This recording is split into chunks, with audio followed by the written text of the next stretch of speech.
ટ્રાન્સફોર્મરની વાત કરી હતી એવા જ બીજા હોય પોટેન્શિયલ ટ્રાન્સફોર્મર. શું હોય? પોટેન્શિયલ ટ્રાન્સફોર્મર, જેને પીટી કહેવાય. આ પોટેન્શિયલ ટ્રાન્સફોર્મર એટલે તમારા જે તમે અત્યાર સુધી આપણે લેબોરેટરીના પ્રેક્ટિકલ કરતા હતા ને, એમાં સિંગલ ફેઝનું જે ટ્રાન્સફોર્મર જોયું છે ને, કન્સ્ટ્રક્શનલી એ ટ્રાન્સફોર્મર જેવું જ હોય. આ ટ્રાન્સફોર્મર પોટેન્શિયલ ટ્રાન્સફોર્મર જે છે એને પીટી એટલે કે વોલ્ટેજ ટ્રાન્સફોર્મર બી કહી શકાય, જે હાઈ વોલ્ટેજ પ્રાઇમરીને લો વોલ્ટેજ 110 વોલ્ટમાં કન્વર્ટ કરે છે. મતલબ કે આ મારી ટ્રાન્સફોર્મરની પ્રાઇમરી છે કે જેમાં અહીંયા આગળમાં આ બાજુની સાઈડ પર સમજતા હોય કે ભાઈ 66,000 વોલ્ટ છે. કેટલા છે?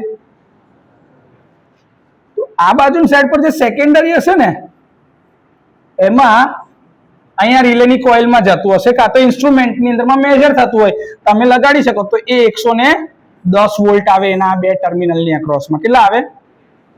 એટલે કે વોલ્ટેજને શું કરે છે? Step down.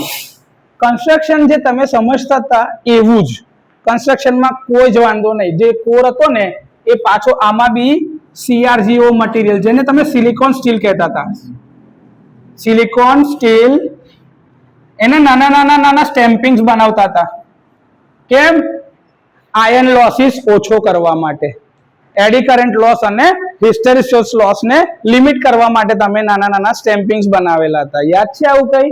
ઓકે. એના ઉપર વાઇન્ડિંગ, વાઇન્ડિંગ નું મટીરિયલ કયું? કોપર. આની અંદરમાં બી બે એરર થઈ શકે છે, રેશિયો એરર અને ફેઝ એંગલ એરર. હજી તમને યાદ કરાવડાવું કે મારું મેઝરમેન્ટ નથી, મારું શું કામ છે? આનું મેઇન પ્રોટેક્શન. તો આમાં મારા માટે ઇમ્પોર્ટન્ટ એરર કઈ છે? રેશિયો એરર, જેને કહેવાય વોલ્ટેજ રેશિયો એરર. કઈ એરર કહેવાય? Voltage ratio error. પ્રાઇમરીના વોલ્ટેજ કેટલા છે? વીપી. સેકન્ડરીના વીએસ. અમુક એક કોન્સ્ટન્ટ જેટલા થાય, જેને તમે ટર્ન્સ રેશિયો કહેતા હતા, કેએન. યાદ આવ્યું? તો VP minus KNVS divided by VP. તો આને મારથી શું કહેવાય? Percentage ratio error. પ્રાઇમરી વોલ્ટેજના સાપેક્ષે તમે લઈ શકો, આવું સેકન્ડરી વોલ્ટેજના સાપેક્ષે બી લઈ શકાય. એટલે કે એમાં શું થાય? વીપી માઇનસ કેએનવીએસ અપોન કેએનવીએસ, આવું બી હોઈ શકે, પણ આપણે જનરલી ફોલો કરીએ છીએ આવું રેશિયો એરર માટે. જરૂરી નથી, કેમ કે તમે આ ઇક્વેશન એક યાદ રાખજો, V1 અપોન V2 બરાબર N1 અપોન N2 બરાબર I2 અપોન, યાદ છે આવું? હા, એટલે આ ઇક્વેશન યાદ રાખજો. આને આપણે કહેતા હતા ટર્ન્સ રેશિયો. શું કહેતા હતા? આ ઇમ્પોર્ટન્ટ છે. તો કન્સ્ટ્રક્શનલી જે તમે ટ્રાન્સફોર્મર ભણ્યા છો એના જેવું જ, બીજું કોઈ જ નહીં. એના મટીરિયલ ટાઈપ કયા છે, વાઇન્ડિંગ ની કનેક્શન કેવા રખાય. હા, પીટી ની સેકન્ડરી ઓપન રાખી શકાય. કેમ? મારે વોલ્ટેજ જ જોઈએ છે ને. ઓપન સર્કિટમાં વોલ્ટેજ મળે.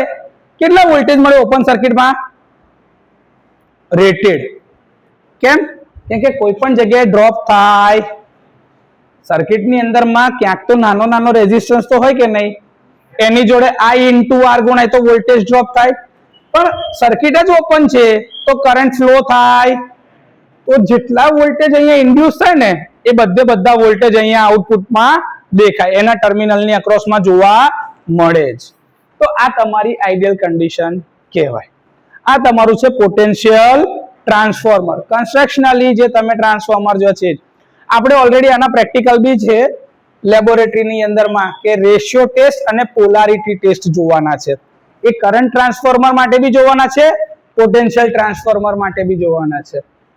રેશિયો ટેસ્ટની અંદરમાં હું પ્રાઇમરીની સાઈડ ઉપર રેટેડ વોલ્ટેજ આપીશ, સેકન્ડરી પર કેટલા વોલ્ટેજ આવે છે માપી લઈશું, પછી બંનેનો રેશિયો કાઢી લઈશું, એટલે ખબર પડી જાય કે ભાઈ આનો રેશિયો કેટલો છે. ક્લિયર?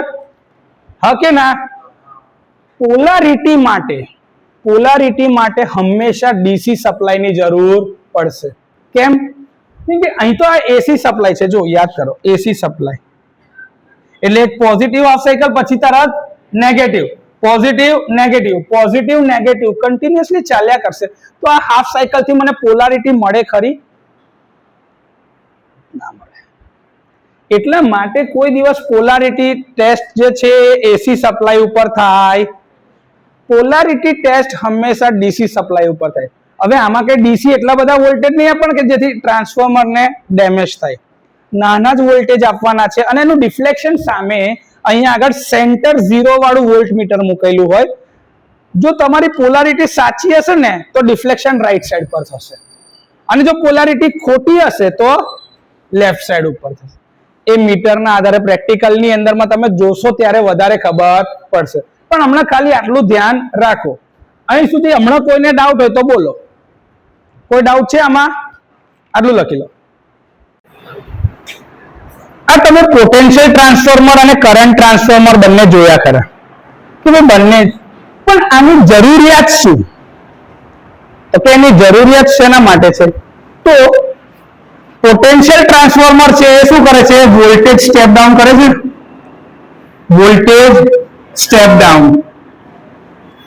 આ કામ કોનું છે? પીટી. અને કરંટ સ્ટેપ ડાઉન કરવા માટે શું વપરાશે?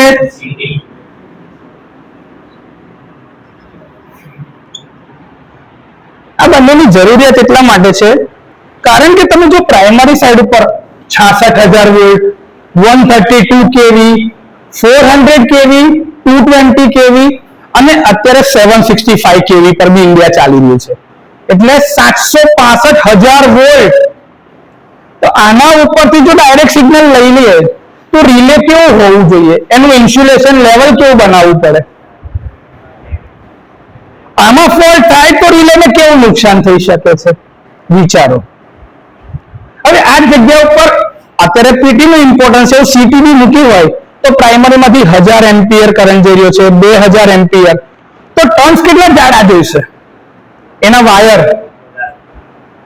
તો આના લીધેની સાઇઝ કેવી થશે? બલ્કી. જેટલી સાઇઝ વધશે એનું બર્ડન વધશે તો એની સ્પીડ ઘટી જશે, એક્યુરસી ઓછી થઈ, ડેમેજ થવાના ચાન્સીસ વધી જશે. એવું ના થાય એટલા માટે ઇન્સ્ટ્રુમેન્ટ ટ્રાન્સફોર્મર મૂકવામાં આવે છે.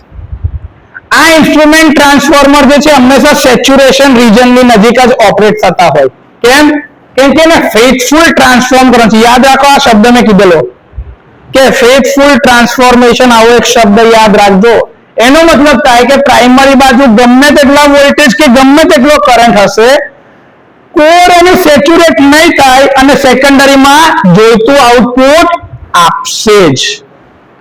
જે તમારા મેઝરમેન્ટ માટેના જે ઇન્સ્ટ્રુમેન્ટ ટ્રાન્સફોર્મર હોય કે જેનાથી તમે કરંટ અને વોલ્ટેજ માપી રહ્યા છો, એ બધા તમારા ની પોઈન્ટની અબાઉ એક્ટિવ રીજનની આજુબાજુ ઓપરેટ થાય. એ બધા ની પોઈન્ટની અબાઉ આજુબાજુમાં એક્ટિવ રીજનમાં થાય. જ્યારે આ ક્યાં થાય? સેચ્યુરેશન રીજનની નજીક. પેલું યાદ છે મેં તમને કીધેલું કે એક્યુરસી લિમિટિંગ ફેક્ટર જેવી બી એક વસ્તુ હોય છે, પ્રોટેક્ટિવ ક્લાસ અને મેઝરિંગ ક્લાસની વચ્ચે તફાવત કરે છે જેથી આ કોર સેચ્યુરેટ ના થાય. ઓકે, આનાથી આગળ જઈએ. હવે ધારો કે પ્રાઇમરી સાઈડ પર ફોલ્ટ થયો અને મેં આ ટ્રાન્સફોર્મર નથી વાપર્યું તો સીધું એ રિલેને અફેક્ટ કરશે કે નહીં ડાયરેક્ટલી? તો મારે એની વચ્ચે એક આઇસોલેશન આપવાનું છે, ઇલેક્ટ્રિકલ આઇસોલેશન. શું આપવાનું છે?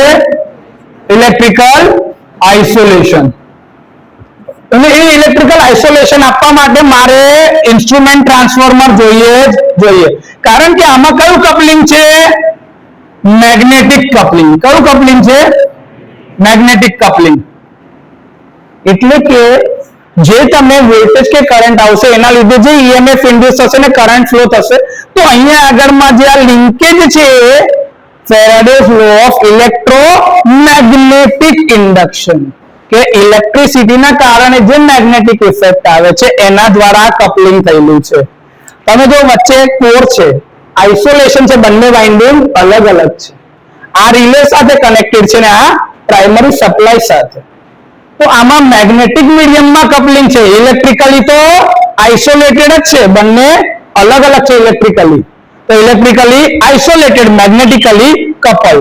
તો આ રીતે મેગ્નેટિક મીડિયમમાં કામ થાય છે. સાથે કોર સેચ્યુરેટ નહીં થતું એટલે જોઈતું ઇનપુટ જે તમે આપશો એના જોઈતું આઉટપુટ મળ્યા જ કરશે કન્ટિન્યુઅસલી. આ બધા કારણોના લીધે આપણે ઇન્સ્ટ્રુમેન્ટ ટ્રાન્સફોર્મરની જરૂરિયાત છે. એક તો વોલ્ટેજ અને કરંટની કિંમત ઊંચી છે. જો એના ઉપર તમે કામ કરો તો પ્રાઇમરી સાઈડના વોલ્ટેજ અને કરંટની સીધી અસર રિલે પર થાય. પ્રાઇમરી સાઈડ પર અને સેકન્ડરી સાઈડ ઉપર રિલેની સાથે આઇસોલેશન મળતું નથી. એ આઇસોલેશન બી જોઈએ છે.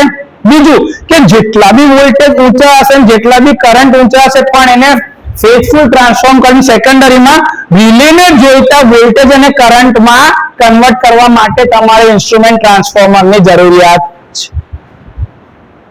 આટલા મુદ્દા યાદ રાખજો. કારણ કે પરીક્ષામાં સૌથી વધારે પૂછાય છે કે ભાઈ પ્રોટેક્ટિવ ટ્રાન્સફોર્મરની જરૂરિયાત શું? નીડ ઓફ પ્રોટેક્ટિવ ટ્રાન્સફોર્મર્સ પરીક્ષામાં સૌથી વધારે પૂછાતા સવાલોમાંનો એક. તો તમને આ જવાબ લખતા આવડવા જોઈએ. લખીને સુધી આપણે જે વાત કરી એમાં સીટી પીટી ના વર્કિંગ એની જરૂરિયાત શું છે? તો તમને સૌથી પહેલો પ્રશ્ન થાય કે સર અમે 3rd સેમેસ્ટર સુધીની અંદરમાં ભણીને આવ્યા છે ઇન્સ્ટ્રુમેન્ટ ટ્રાન્સફોર્મર. અમે મેઝરમેન્ટ માટે ઉપયોગ કરતા હતા. તો મેઝરિંગ ટ્રાન્સફોર્મર અને પ્રોટેક્ટિવ ટ્રાન્સફોર્મરમાં કોઈ તફાવત હોય? મેઝરિંગ ટ્રાન્સફોર્મર છે એ કરંટની વેલ્યુ અને વોલ્ટેજની વેલ્યુ માપવા માટે ઉપયોગી છે. જ્યારે પ્રોટેક્ટિવ ટ્રાન્સફોર્મર છે એ આ વેલ્યુ મેઝર તો કરશે પણ એના સિગ્નલ રિલેને આપશે અને જો એક કિંમત કરતા વધારે હોય તો રિલે એના પર એક્શન લેશે કે ટ્રીપ કરવું કે ના કરવું. એટલા માટે આ પ્રોટેક્ટિવ ટ્રાન્સફોર્મરનો ઉપયોગ ત્યાં છે. બીજું કે જે વાત તમને કરી હતી કે ભાઈ મેઝરિંગ ઇન્સ્ટ્રુમેન્ટ હશે તો એમાં રેશિયો એરર અને ફેઝ ડિસ્પ્લેસમેન્ટ અથવા તો ફેઝ એંગલ બંને પ્રકારના એરર ઇમ્પોર્ટન્ટ છે. જ્યારે પ્રોટેક્ટિવ ટ્રાન્સફોર્મરના કેસમાં ફક્ત ને ફક્ત રેશિયો એરરનું ઇમ્પોર્ટન્ટ છે. ઓપરેશનની વાત કરીએ તો પેલું લિનિયર રિજન કાં તો એક્ટિવ રિજનમાં ઓપરેટ થશે મેઝરિંગ ઇન્સ્ટ્રુમેન્ટ અથવા તો મેઝરિંગ ટ્રાન્સફોર્મર. જ્યારે પ્રોટેક્ટિવ ટ્રાન્સફોર્મર જે છે એ સેચ્યુરેશન રિજનની નજીક એટલે કે મી પોઈન્ટની ઉપરવાળા રિજનમાં કામ કરશે. કારણ કે એને ગમે તેટલો ઊંચો કરંટ કે ગમે તેટલો ઊંચો વોલ્ટેજ હોય એને તો ઓપરેશન કરવાનું જ છે. પછી તમારો ફેવરેટ ટોપિક ઇન્સ્ટ્રુમેન્ટ વાળા જે ટ્રાન્સફોર્મર મેઝરિંગમાં વપરાય છે એ સસ્તા છે અને પેલા મોંઘા. Highly non technical point. કન્સ્ટ્રક્શનની અંદરમાં પેલામાં વધારે સાવચેતી રાખે છે મેઝરમેન્ટમાં. કેમ? કેમ કે ફેઝ એંગલ બી જળવાવો જોઈએ અને એક્યુરેટ મેઝરમેન્ટ જોઈએ છે. એને રીજન કયો છે? લિનિયર રીજન વાળો કાં તો એક્ટિવ રીજનમાં ઓપરેટ થવાનું. તો એમાં થોડી એક્યુરસી વધારે જોઈએ છે. જ્યારે આની અંદરમાં રેશિયો એરર પર ફોકસ છે અને મેઇન સિગ્નલ પ્રોટેક્શનનું છે. પેલાના વીએ બર્ડન વધારે કે ઓછા હશે કોઈ વાંધો નહીં, સીટીપીટી થી જે રિલે પર જવાના જ નથી. જ્યારે આની અંદરમાં સ્પેશિયલ ડિઝાઇનમાં ધ્યાન રાખવું પડે. મટીરિયલ એવું કે જે સેચ્યુરેટ થાય નહીં. તો આ થોડા ઘણા મુદ્દા છે જે તમારે ધ્યાન રાખવાના છે. ક્લિયર? મેં તમને ત્યારે યાદ હોય ને એ કેરેક્ટરિસ્ટિક બી ડ્રો કરી હતી બતાવ્યું હતું તમને લાસ્ટ લેક્ચરની અંદરમાં.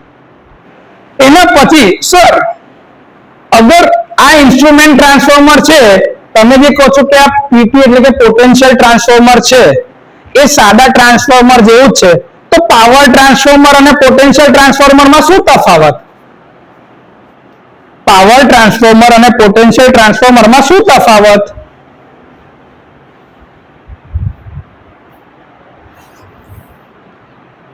પાવર ટ્રાન્સફોર્મરની અંદરમાં એનું કામ ફક્ત ને ફક્ત વોલ્ટેજ સ્ટેપ ડાઉન કરીને સેકન્ડરીના રેટેડ વોલ્ટેજ આપવાનું છે. જ્યારે પીટી ની અંદરમાં સેકન્ડરીના વોલ્ટેજ 110 ફિક્સ છે. ગમે તેટલા વોલ્ટેજ હોય અને 110 વોલ્ટમાં જ કન્વર્ટ કરવાના છે અથવા તો સ્ટેપ ડાઉન કરવાના. ફંક્શનલી બંનેમાં કોઈ તફાવત છે નહીં, ફંક્શનલી એક જ છે. પણ દરેક વખતે પાવર ટ્રાન્સફોર્મર જે હશે એના વોલ્ટેજ એટલા હશે ખરા 110. તમે ગમે તે પીટી બનાવો તમારે એની સેકન્ડરી રેટેડ કેટલા પર હશે? 110 વોલ્ટ. આ ફિક્સ જ હશે પીટી માટે. પાવર ટ્રાન્સફોર્મરમાં આવા રેટિંગ ફિક્સ હોતા.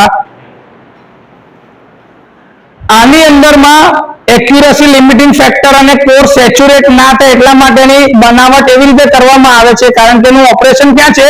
સેચ્યુરેશન રીજનની નજીક. જ્યારે તમારું પાવર ટ્રાન્સફોર્મર છે એનું ઓપરેશન ક્યાં છે? એક્ટિવ રીજનની નજીક. એ સેચ્યુરેટ થાય. બરોબર છે. પાવર ટ્રાન્સફોર્મરને અલગથી પ્રોટેક્શન આપવા પડશે. એના માટે ડિફરન્શિયલ રીતે પ્રોટેક્શન હશે. આ પીટી માટે પોતાની માટે કોઈ પ્રોટેક્શન છે ખરા? એ પ્રોટેક્શન ની અંદરમાં મદદરૂપ થાય છે કેમ કે આ ઇન્સ્ટ્રુમેન્ટ ટ્રાન્સફોર્મર છે અને પેલા પાવર ટ્રાન્સફોર્મર છે. ક્લિયર? આના રેટિંગ જે છે એ અલગ છે ને પેલાના રેટિંગ હંમેશા 5 MVA કે એના કરતા વધારે કેપેસિટી માટે થાય. આની અંદરમાં બી કુલિંગ ની અંદર રાખેલું હોય પણ આની સાઈઝ પાવર ટ્રાન્સફોર્મર કરતા બહુ જ નાની હોય. મટીરિયલ ઓછું વપરાય. ઇન્સ્યુલેશનની જરૂરિયાત પેલાની સાપેક્ષે ઓછી છે. હજી કોઈ ડાઉટ? તમે ઓલરેડી આ બંને વસ્તુ ભણીને જ આવ્યા છો જેની તમે કમ્પેરિઝન કરી રહ્યા છો. હે ભાઈ? બીજો કોઈ મુદ્દો? તમને કોઈ બી મુદ્દો કે કોઈ બી પોઈન્ટ યાદ આવે તો તમે તમારો વ્યૂ પોઈન્ટ આપી શકો છો કેમ કે લેક્ચર ઇઝ ફોર ડિસ્કશન. આપણા બંને બાજુ ઇન્ટરેક્શન ચાલશે તો લેક્ચરની મજા આવશે. નહીં તો આમાં મારો સિલેબસ પૂરો થઈ રહ્યો છે અને તમારી મહેનત વધશે. ક્લિયર? ઓકે. હવે જ્યારે આપણે સીટી કા તો પીટી લેવા જઈએ તો કરંટ ટ્રાન્સફોર્મર મારે માર્કેટમાં લેવા જવું છે તો મારે કરંટ ટ્રાન્સફોર્મર માટે કઈ કઈ વસ્તુ પર ધ્યાન રાખવું પડશે? હું લેવા જાઉં જેમ કે તમે અત્યારે ઇલેક્ટ્રિક વ્હીકલ લેવા જાઓ तो તમે इलेक्ट्रिक व्हीकल लेवा जाओ तो તમે क्या क्या मुद्दा पर ध्यान रखो? एक तो एवरेज में बोलते उसमें बोलते रेंज. रेंज कितना है? एक સૌથી પહેલા જે લોકો જોવે છે આ રેન્જ. પછી બેટરી પેક કે બેટરી કેપેસિટી એની કેટલી છે. પછી એચપી પણ એ તો ના લાગુ પડે ને કેડબ્લ્યુએસ ની બેટરી આવી ગઈ પછી કેટલો ટાઈમ ચાર્જ થતા લાગે છે કે ભાઈ 0 થી 100 લગીને પહોંચતા કેટલો ચાર્જ, કયા પ્રકારની મોટર છે, બેટરી ટેકનોલોજી કઈ છે, ચાર્જર કયું આપેલું છે, ચાર્જર ફાસ્ટ ચાર્જર થી બેટરી પર શું અસર થઈ રહી છે. જે લોકો વધારે ટેકનિકલ ડિસ્કશન કરતા હોય વ્હીકલ ની બોડી ટાઈપ કઈ છે. નહીં તો એવું થાય કે શાક લેવા વ્હીકલ લઈને ગયા અને પછી એક થેલીમાં વ્હીકલ લઈને પાછા આવ્યા. પ્લાસ્ટિક વાળું મટીરિયલ હોય એવું ઘણી વસ્તુમાં થયેલું છે કારણ કે આ તો શું થઈ જશે, પતી જ જશે. એ મેટલ બોડી વાળા સર્વિસ સેન્ટરની અવેલેબિલિટી તમે આ બધું જોવો છો કે નહીં?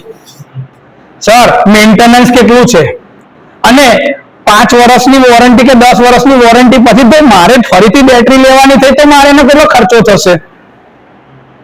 આ બધી વસ્તુ આપણે જોઈએ છે. એવું જ જ્યારે હું કરંટ ટ્રાન્સફોર્મર લેવા જાઉં તો મને કરંટ ટ્રાન્સફોર્મર માટેની સ્પેસિફિકેશન તો હોય કે નહીં, અને સ્પેસિફિકેશન ક્યાં લાગેલા હોય? સીટીની ઉપર નેમ પ્લેટ પર. આ નેમ પ્લેટની ઉપર જે સ્પેસિફિકેશન હોય એમાં એક સૌથી પહેલા છે રેટેડ પ્રાઇમરી કરંટ. એના ઉપર રેટિંગ તો લખ્યું ને કે ભાઈ આ કેટલા 1000 એમ્પિયર બાય કેટલા 1000 એમ્પિયર, કેટલા 1 એમ્પિયર કે 5 એમ્પિયર માં કન્વર્ટ કરશે એટલે કે સ્ટેપ ડાઉન કરશે લખેલું હોય કે નહીં? તો રેટેડ પ્રાઇમરી કરંટ. આ રેટેડ પ્રાઇમરી કરંટ 100 એમ્પિયર હોય, 200, 500, 1000, 5000 કઈ બી હોઈ શકે છે. એને સ્ટેપ ડાઉન બી તો કરશે. તો સીટી નો સેકન્ડરી રેટેડ કરંટ 1 એમ્પિયર અથવા તો 5 એમ્પિયર ફિક્સ. તો સેકન્ડરી રેટેડ કરંટ બી મળી ગયો, પ્રાઇમરી અને સેકન્ડરી.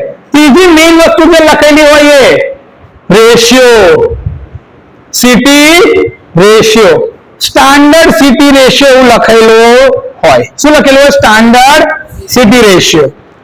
એટલે 1000:1 ની સીટી છે. આવું તમે કહો ને કે ભાઈ 1000 એમ્પિયર પ્રાઇમરી પર અને સેકન્ડરી પર 1 એમ્પિયર, તો આને કહેવાય 1000:1 ની સીટી છે એવું કહેવાય. Ratio error, percentage ratio error લખેલી હોય ને, IP - KNIS/KNIS યાદ આવ્યું એવું કંઈક? આવું ઇક્વેશન આપણે લખેલું હતું IP minus KNIS upon KNIS into 100%. અને તમે કહેતા હતા રેશિયો એરર. યાદ આવ્યું એવું કંઈક? આની પહેલા વાળી થિયરીમાં જ આ બધું કરાયું હતું લાસ્ટ લેક્ચરમાં. રેશિયો એરર ની સાથે સાથે લખેલા હોય બર્ડન, કે ભાઈ કેટલું બર્ડન આ સીટી આપવાની છે રિલેના ટર્મિનલ્સ ઉપર સેકન્ડરી ઉપર, એ લખેલું હોય. Rated thermal current continuous duty માટે ઓપરેશનમાં છે તો એ કેટલું હીટિંગ પ્રોડ્યુસ કરે છે એ બધી ડિટેલ સીટીની નેમ પ્લેટ ઉપર આપેલી હોય. જોઈ લો, રેટેડ પ્રાઇમરી કરંટ આપેલો છે, secondary current, transformation ratio rated, અને એમાં એરર હોય તો એક્ચ્યુઅલ કેટલો છે એ બંને લખેલું હોય. રેશિયો એરર કીધીએ. ફેઝ ડિસ્પ્લેસમેન્ટ જનરલી એનું કોઈ બહુ ઇમ્પોર્ટન્સ આપણી માટે હોતું નથી. આઈડિયલ કેસમાં કેટલું હોય? 180 ડિગ્રી. કેટલું હોય? 180 ડિગ્રી. બરોબર છે. પણ પ્રેક્ટિકલ કેસમાં 181 179 હોય તો આમાં વાંધો આવશે નહીં. આમાં મેઇન જે એરર પર ફોકસ છે કે કઈ? Ratio error. રેશિયો યુનિફોર્મ હોવો જોઈએ. પછી રેટેડ કન્ટિન્યુઅસ થર્મલ કરંટ, મેં કીધું કે કન્ટિન્યુઅસ ઓપરેશનમાં હોય તો એ કરંટ જેટલો ઓછો એટલું હીટિંગ ઓછું પ્રોડ્યુસ કરે, તો એ સીટીને નુકસાન ઓછું થશે. ક્લિયર? એના પછી મેં કીધું બર્ડન લખાયેલું હોય. બર્ડન એટલે કે એના સેકન્ડરી ટર્મિનલ જે રિલેને લાગતા હશે એ એના ઉપર કેટલું બર્ડન, એટલે કે એના VA રેટિંગમાં આપેલું છે. એમાં આપેલું હોય વોલ્ટ એમ્પિયર રેટિંગ આપેલું હોય. આ ના હોય તો અમુક કેસમાં એનું Z રેટિંગ આપેલું હોય, ઇમ્પિડન્સ. બર્ડન જે છે બંને રીતે ડિનોટ થતું હોય, કાં તો વોલ્ટ એમ્પિયર રેટિંગમાં આપેલું હોય કાં તો એના રેટેડ ઇમ્પિડન્સના ફોર્મમાં આપેલું હોય. બે રીતે આવી શકે છે, ચાહે VA રેટિંગમાં હોય ચાહે ઇમ્પિડન્સ રેટિંગમાં, આ બંને આપે. જ્યારે Z ના રેટિંગમાં આપેલું હોય ને તો એનો cos phi કીધેલો હોય કે આટલા પાવર ફેક્ટર ઉપર આટલા ઇમ્પિડન્સનું બર્ડન લાગશે, ત્યારે એનો પાવર ફેક્ટર સ્પેસિફાઈ કરેલો હોય તો જ ગણી શકીશું ને. એક્ટિવ પાવર કેવી રીતે મળે? VI cos phi. તમારે Z જોઈએ છે તો તમારે R cos phi અને X sin phi થી તમે જે કેલ્ક્યુલેશન આપણે કરી છે બધાની અંદરમાં તમારે cos phi મેન્શન કરેલો જ હશે તો જે Z માં આપેલું હશે, નહીં તો નોર્મલી VA રેટિંગમાં જ એનું બર્ડન સ્પેસિફાઈ કરેલું હોય. ક્લિયર? આમાં કોઈ ડાઉટ? બીજું, એનું રેટેડ આઉટપુટ કેટલું છે, એટલે કે 1 એમ્પિયર છે કે 5 એમ્પિયર છે કન્ટિન્યુઅસ. ફ્રીક્વન્સી ઇન્ડિયા હોય તો કેટલી? નોમિનલ ફ્રીક્વન્સી 50 હર્ટ્ઝ લખેલી હોય ઉપર, એ હંમેશા જોઈ લેવાનું. એટલે સીટી મેન્યુફેક્ચરિંગ જ્યારે થતું હોય તો આ બધા પેરામીટર ઉપર લખેલા છે, અને એટલે જ આપણે કામનું છે કે ભાઈ એના સેકન્ડરીના વોલ્ટેજ આટલા હશે અને સેકન્ડરીનો કરંટ આટલો હશે, એના આધારે જ એનું VA બર્ડન કેલ્ક્યુલેટ થતું હશે. ફ્રીક્વન્સી એટલા માટે કે ભાઈ એની અંદરમાં તમારે અગર કેલ્ક્યુલેટ કરવા છે કે ભાઈ આમાં કોર લોસીસ કેટલા થાય છે, તે કોર લોસીસ માટે ફ્રીક્વન્સી જરૂરી છે. ક્લિયર? બીજું કે એને 50 હર્ટ્ઝ ઉપર વાપરી શકું કે નહીં? જે સીટી તમે લઈને આવ્યા 60 હર્ટ્ઝ વાળી હોય એ 50 હર્ટ્ઝ પર ચલાવાય ખરી? શું થાય?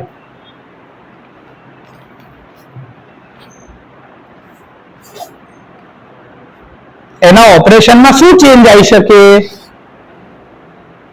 તમે ઇન્ડિયાની અંદરમાં સપ્લાય 50 હર્ટ્ઝ નો છે, તમે જે સીટી લઈને આવ્યા 60 હર્ટ્ઝ વાળી લઈને આવી ગયા ભૂલથી, તો એમાં શું તફાવત હોઈ શકે? શું તકલીફ થઈ શકે?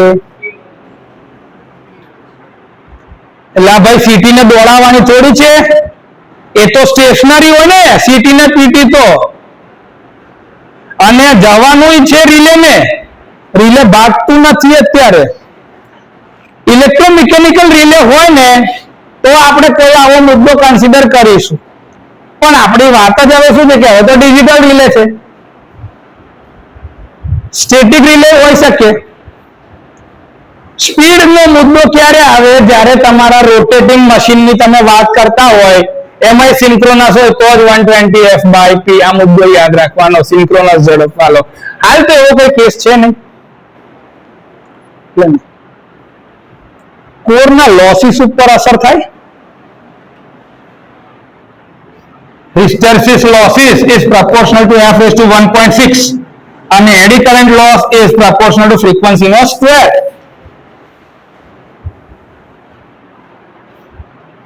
ચોપડીમાં નહીં લખેલું, આ તો આપણા જે નોલેજ હોય કે આપણને જે ખબર છે એના આધારે ફ્રીક્વન્સીનો તફાવત થાય તો સીધા કોર લોસીસ ઉપર અસર થાય અને એના આધારે એના ઓપરેશન ઉપર અસર દેખાય જ. અને એટલે જ જ્યારે બી કોઈ બી કંપની લેતી હોય ને તો હંમેશા જો ભાઈ નોમિનલ ફ્રીક્વન્સી જોઈ લો 50 છે કે નહીં. ક્લિયર? સર સીટીની કન્સ્ટ્રક્શનની વાત કરીએ તો સીટીના કન્સ્ટ્રક્શન બે પ્રકારના મેઇન તો એક વાઉન્ડ ટાઈપ સીટી અને બીજી હોય બાર ટાઈપ. બાર એટલે પેલી ડેરીની જોઈ છે ને ચોકલેટ, એ કેવી આમ સીધી હોય, એ કન્સ્ટ્રક્શનને બાર ટાઈપ કન્સ્ટ્રક્શન કહેવાય, જેમાં એક પ્રાઇમરીનો રોડ હોય અને સેકન્ડરી દેખાતી હોય. પ્રાઇમરીની અંદરમાં એક જ આંટો હોય, કેટલો પણ એ જાડો હોય, એક કંડક્ટર કેવો હોય જાડો, કેમ કે પ્રાઇમરીમાં કરંટ બહુ વધારે છે, 1000 એમ્પિયર જાય છે યાર. 1000 એમ્પિયર એટલે એનો રેઝિસ્ટન્સ બહુ જ ઓછો તો એનો ક્રોસ સેક્શનલ એરિયા બહુ જ મોટો અને એટલા માટે આવી રીતની રચના થાય. સૌથી વધારે વપરાતી સીટી રચના ઇઝ બાર ટાઈપ સીટી જે આપણે સૌથી વધારે વાપરીએ છીએ. અને કોર એની આજુબાજુ હોય, હા જે આપણે લેબોરેટરીમાં તમે જોશો ને તો આવું નાનું ગોલ હશે સીટી અને અંદરથી કંડક્ટર જતો છે પ્રાઇમરી અને સીટી આવી રીતે એની ઉપર લાગેલી હશે એટલે કે કોર એની ઉપર આવશે અને ત્યાંથી પછી સેકન્ડરીના બે છેડા નીકાળશું S1 અને S2 એ જતા હશે રિલેઇંગ પોઈન્ટમાં, કોઈ બી રિલેના છેડામાં. હું તમને કંટ્રોલ સર્કિટ જ્યારે બતાવીશ ને તો તમને આ સીટીનું કનેક્શન બતાવીશ કે સેકન્ડરીનું કનેક્શન એ કેવી રીતે છે. આપણે પેનલની પાછળ જઈને જોઈ લઈશું તો તમને અંદાજો આવે કે અચ્છા વાઉન્ડ ટાઈપ ના બાર ટાઈપ આ બધું શું કે છે. કોરની રચના અલગ અલગ હોય, જે તમે જે સ્ટેમ્પિંગ જોતો હતો ને જે વચ્ચેનો કોર, એ કોર બનાવવા માટે આપણે સૌથી વધારે ઉપયોગમાં લઈએ છે ને એ લઈએ છે આઈ ટાઈપ સ્ટેમ્પિંગ. કયા લઈએ છે? આઈ ટાઈપ સ્ટેમ્પિંગ. આ લોકો ભેગું કે છે ઈ આઈ સ્ટેમ્પિંગ બોલે. શું બોલે? ઈ આઈ સ્ટેમ્પિંગ આવા હોય એટલે એક બાજુનો છેડો આમ હોય, પણ એની જગ્યા પર હવે માર્કેટમાં સૌથી વધારે વપરાય છે ને આ સ્ટેમ્પિંગ છે આઈ ટાઈપ. 4 આઈ ટાઈપના સ્ટેમ્પિંગ મૂકવાના, વચ્ચે વાળું હટાવી દેવાનું. આમાં શું થાય? મટીરિયલનો વેસ્ટેજ થાય. આની અંદરમાં સી શેપમાં, ઓલ શેપની અંદરમાં, સર્ક્યુલર, એ અલગ અલગ પ્રકારના કન્સ્ટ્રક્શન છે પણ એમાં કોરનું મટીરિયલનું જે આજુબાજુનું જે મટીરિયલ હોય ને વેસ્ટેજ વધી જાય છે. આપણે કંપની ચલાવવાની છે ભાઈ, આવું નુકસાન પોસાય? મટીરિયલ એક તો મોંઘું, કેમ કે CRGO મટીરિયલ કે આપણા ઘરમાં થોડી બને છે, એ બી ઇમ્પોર્ટ કરીને લાવવાનું છે તો એ મટીરિયલનો ખર્ચો બી તો આપણે આપી રહ્યા છે તો એનું વેસ્ટેજ બને એટલું ઓછું થાય. એટલા માટે આપણે ઈ અને આઈ સ્ટેમ્પિંગ્સનો ઉપયોગ વધારે કરીએ છીએ કોર કન્સ્ટ્રક્શન માટે. કોર કન્સ્ટ્રક્શનની અંદરમાં બીજા છે જ ઓવલ ટાઈપ છે, એટલે આ ઓવલ ટાઈપ જે આપણે ઓવલ શેપ કહેવાય. શું કહેવાય? Oval shape. Oval shape, circular, આવા બધા અલગ અલગ પ્રકારના કોર છે આપણી પાસે, પણ આપણે એનો ઉપયોગ બહુ કરતા ઈઆઈ સ્ટેમ્પિંગનો ઉપયોગ સૌથી વધારે કરીએ છીએ, જેથી કરીને કોર મટીરિયલ વેસ્ટેજ ઓછો થઈ શકે. પ્લસ ફ્લક્સ બધી બાજુ યુનિફોર્મલી ડિસ્ટ્રીબ્યુટ થાય તો ફ્લક્સ ડેન્સિટી છેકથી છેક યુનિફોર્મ રહી શકે.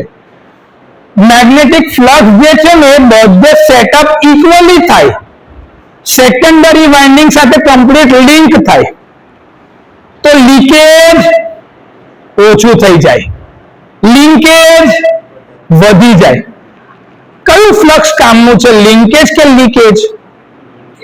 લિંકેજ એટલે કે પ્રાઇમરીથી જે સેટઅપ થાય એ સેકન્ડરી સાથે બધે બધું લિંક થવું જોઈએ. આને કહેવાય લિંકેજ ફ્લક્સ. શું કહેવાય? Linkage flux. અને જે રહી જાય, જે ધારો કે અહીંથી આમ જતું રહે, જ્યાં વાઇન્ડિંગ સાથે લિંક ના થાય તેને કહેવાય લીકેજ. લિંકેજ પ્લસ લીકેજ નો સરવાળો હંમેશા 100% હોય. લિંકેજ પ્લસ લીકેજ બરાબર 100%. જો લિંકેજ 100% હોય તો લીકેજ 0, તો એ આઈડિયલ ટ્રાન્સફોર્મર. એ કયું? પ્રેક્ટિકલ કેસની અંદરમાં લગભગ 99 થી 99.5% જેટલી ફ્લક્સ લાઇન્સ લિંક થતી હોય તો એની એફિશિયન્સી સારી મળે, કારણ કે આ તો મેગ્નેટિક મીડિયમમાં જ કામ કરવાનું છે. જેટલી ફ્લક્સની લાઈન લિંક થશે એટલું ઈએમએફ મળશે, એટલા વોલ્ટેજ થશે ને એટલો જ કરંટ જતો હશે, તો મેજરમેન્ટ ચોક્કસ થશે. મટીરિયલની જે વાત તમને કરી હતી CRGO મટીરિયલ અથવા તો HRGO બી વપરાય છે. CRGO ના હોય તો HRGO મટીરિયલ બી છે. C એટલે કોલ્ડ, H એટલે hot, cold rolled grain oriented. CRGO નું ફૂલ ફોર્મ શું છે? Cold rolled grain oriented. આમાં ગ્રેનની જે ડાયરેક્શન છે ને ઓરિએન્ટ આમ થતું હોય, વધારથી ઓછા તરફ ને ઓછાથી વધારે તરફ ગ્રેડિંગ થતું હોય. શું થતું હોય? ગ્રેડિંગ. એટલે ફ્લક્સની લાઈનની ગીચતા છે ને એ કોઈ બી એક શેપમાં જતી. આપણે ખબર પાણીના માટે સ્લોપ બનાવેલો હોય, બસ કોરની અંદરમાં બી ફ્લક્સની લાઈનના સેટઅપ આવી રીતે થતા યુનિફોર્મ દેખાય બધી બાજુથી, જેથી કરીને લિંકેજ પ્રોપર થાય અને ફ્લક્સનો શેપ સાઇનોસોઇડલ પર જાય એટલા માટે જ મૂકેલું હોય. તો એની રચના છે CRGO મટીરિયલની અંદર. વાઇન્ડિંગ તો કોપરના જ આપણે વાપરીએ છીએ કારણ કે આપણે લિંકેજ જોઈએ છે. રેઝિસ્ટિવિટી ઓછી, કન્ડક્ટિવિટી વધારે, તો આઉટપુટ તમને વ્યવસ્થિત વધારે મળી શકે. કન્સ્ટ્રક્શન વાળો પાર્ટ છે થોડો કંટાળાજનક તમને લાગતો હોય પણ ધીસ ઇઝ ઇમ્પોર્ટન્ટ પાર્ટ, કારણ કે કેવી રીતે બને છે ને એ ખબર હોવી જરૂરી છે. આખી જિંદગી કઈ યાદ નહીં કર્યા કરવાનું, પણ એ ખબર હોવી જોઈએ કે આ કેવી રીતે બને છે, એનો ઉપયોગ જ કરવાનો છે તમારે. 12 ટાઈપનું કન્સ્ટ્રક્શન જે મેં તમને કીધું સૌથી વધારે વપરાય છે, તો એમાં એક પ્રાઇમરી કંડક્ટરનો એક બહુ મોટો રોડ હોય. આવો આ પ્રાઇમરી કંડક્ટર જે તમારી લાઈન જતી હોય ને પાવર સર્કિટ, આ પાવર સર્કિટ જતી હોય ધારો કે ખબર તમે આવું ટ્રાન્સમિશન લાઈન દોરીએ તો એક કંડક્ટર જાય છે આર ફેઝ કાં તો વાય ફેઝ કે બી ફેઝ નો આ જ છે, અને એની ઉપરથી આ કોર લાગેલો હોય જેમાંથી આ સેકન્ડરીના આડા નીકાળ્યા. તો આ તમારો પ્રાઇમરી કંડક્ટર છે 12 ટાઈપ, જેની ઉપર કોર વીંટાળેલો છે અને એમાંથી બે છેડા કાઢ્યા S1 અને S2, જે તમારા રિલેઇંગ પોઈન્ટમાં કાં તો મીટરિંગમાં ગમે ત્યાં તમારે વાપરવા હોય તો તમે વાપરી શકશો. ક્લિયર? આમાં કોઈ ડાઉટ? એરર જે છે એરર કઈ હોય? Ratio error.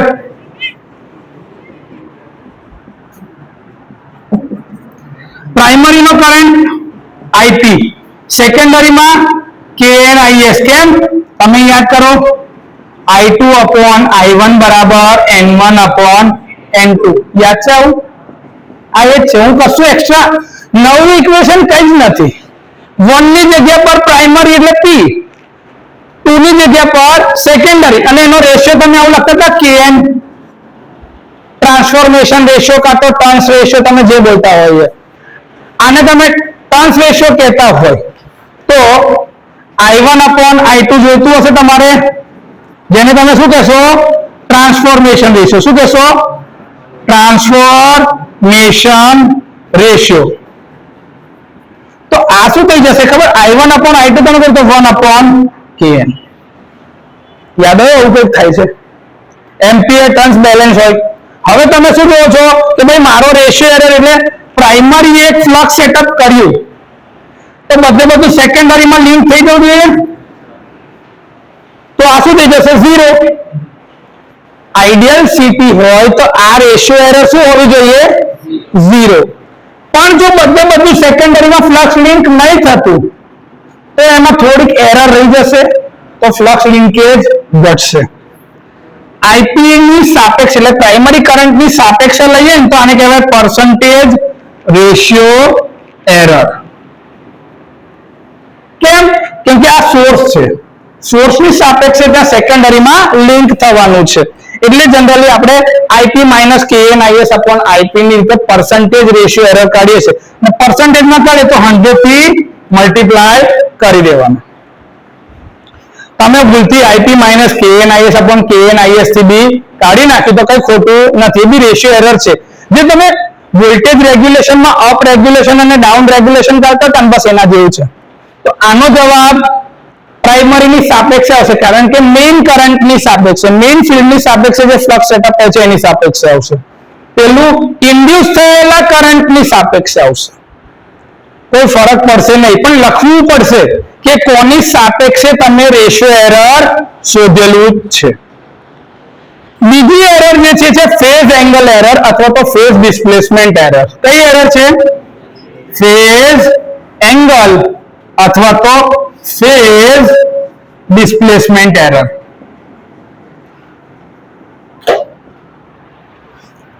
ફેઝ એંગલ અથવા તો ફેઝ ડિસ્પ્લેસમેન્ટ એટલે તમે કેટલા ડિગ્રીનો તફાવત છે.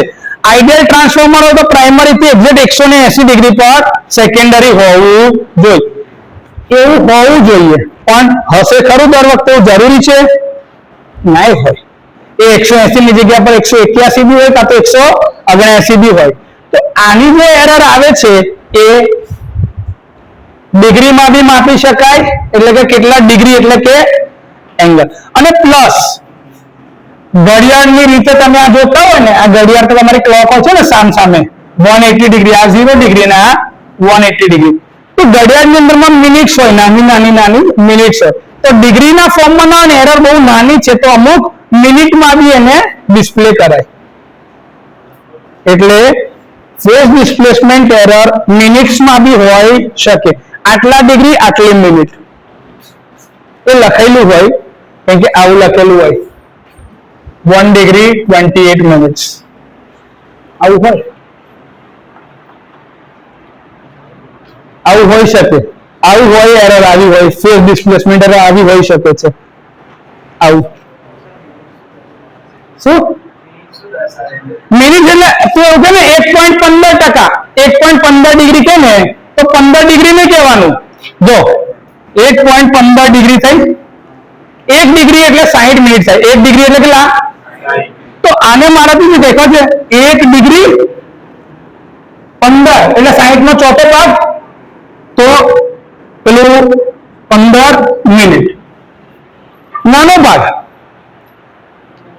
જે 60 નો તમે ચોથો ભાગ થતો હોય એવી રીતે તમે બતાવ્યું. સિમ્પલ. એટલે ડિગ્રી જે હોય એટલે મિનિટ્સ અને રેડિયન્સમાં બી બતાવાય. ડિગ્રી અને મિનિટમાં ના હોય તો તમે રેડિયનમાં બી એ લખી શકો. તમે ત્યાંથી તમે એસી સર્કિટની અંદર કેલ્ક્યુલેટ કરતા હતા ડિગ્રી મોડ અને રેડિયન મોડ. ભાષા એક છે, પણ આખી ડિગ્રી ના બી હોય 1.23 ડિગ્રી. તમારા જવાબ એવા બધા આવતા હતા કે નહીં? આ ફેઝ ડિસ્પ્લેસમેન્ટની એરર દર્શાવે છે. બરાબર છે? ક્લિયર? આમાં કોઈ ડાઉટ? પાક્કું? ચાલો હવે આની અંદરમાં ધારો કે મારે બર્ડન ગણવું છે, તો સીટીની નેમ પ્લેટની ઉપર જ છે ને એના રેટેડ વોલ્ટેજ આપેલા હશે અને સેકન્ડરીમાં રેટેડ કરંટ કેટલો છે એ ખબર હશે. ધારો કે ના રેટેડ વોલ્ટેજમાં લખ્યા છે 20 વોલ્ટ. સમજવા માટે કહી દઉં છું, સમજવા માટે 20 વોલ્ટ અને એનો રેટેડ સેકન્ડરીનો કરંટ 1 એમ્પિયર છે. તો આનું બર્ડન કેટલું થાય? V into A, તો 20 into 1. તો આનું બર્ડન કેટલું થઈ ગયું? 20 VA. રેટેડ સેકન્ડરી વોલ્ટેજ આપેલા છે, રેટેડ સેકન્ડરી કરંટ આપેલો છે.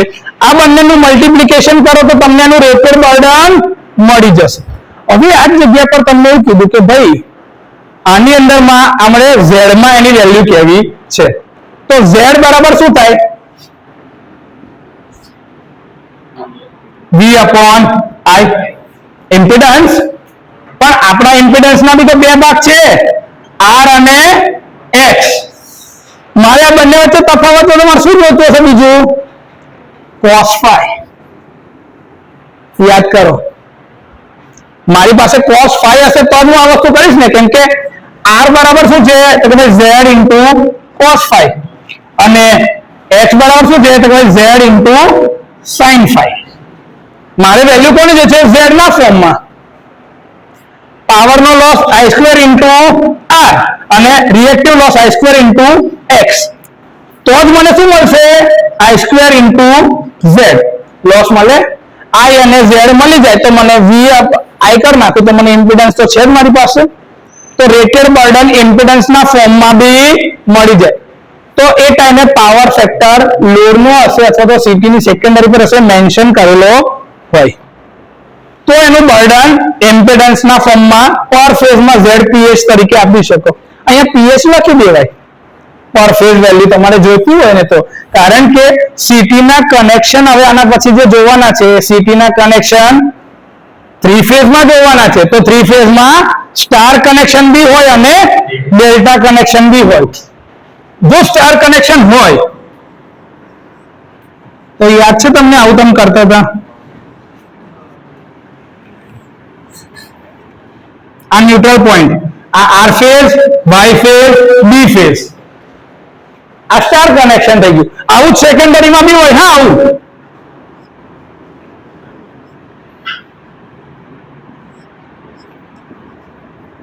આર, વાય અને બી, R1 R2 Y1 Y2 B1 B2 short, R1 R2 Y1 Y2 B1 B2 short.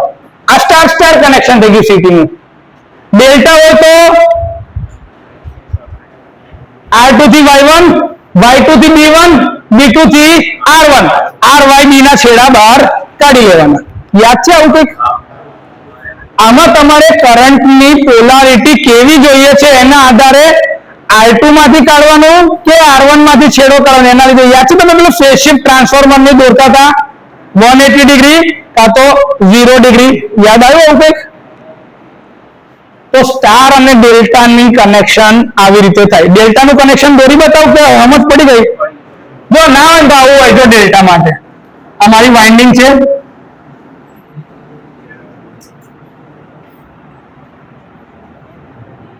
R, Y અને બી બાર. યાદ છે આવું કંઈક? અને એક જગ્યા પર સેકન્ડરી હોય તો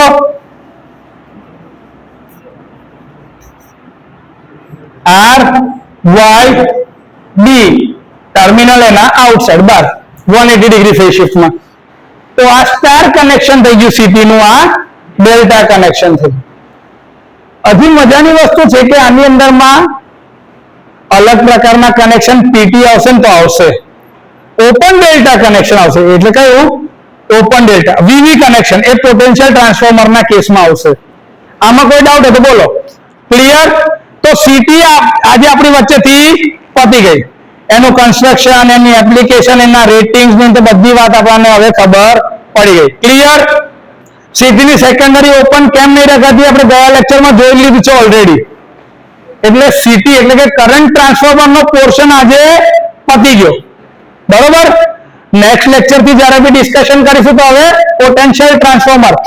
આજે એક મેઇન વસ્તુ આપણે જે એક્સ્ટ્રા લેક્ચર લઈ લેવાના છે એમાં તમારે જોવાનું છે phasor diagram of potential transformer. એટલે ઇન્સ્ટ્રુમેન્ટ ટ્રાન્સફોર્મર નો જે ફેઝર ડાયાગ્રામ છે ને એ એક અલગ રીતે આજે શીખવાડું તમને.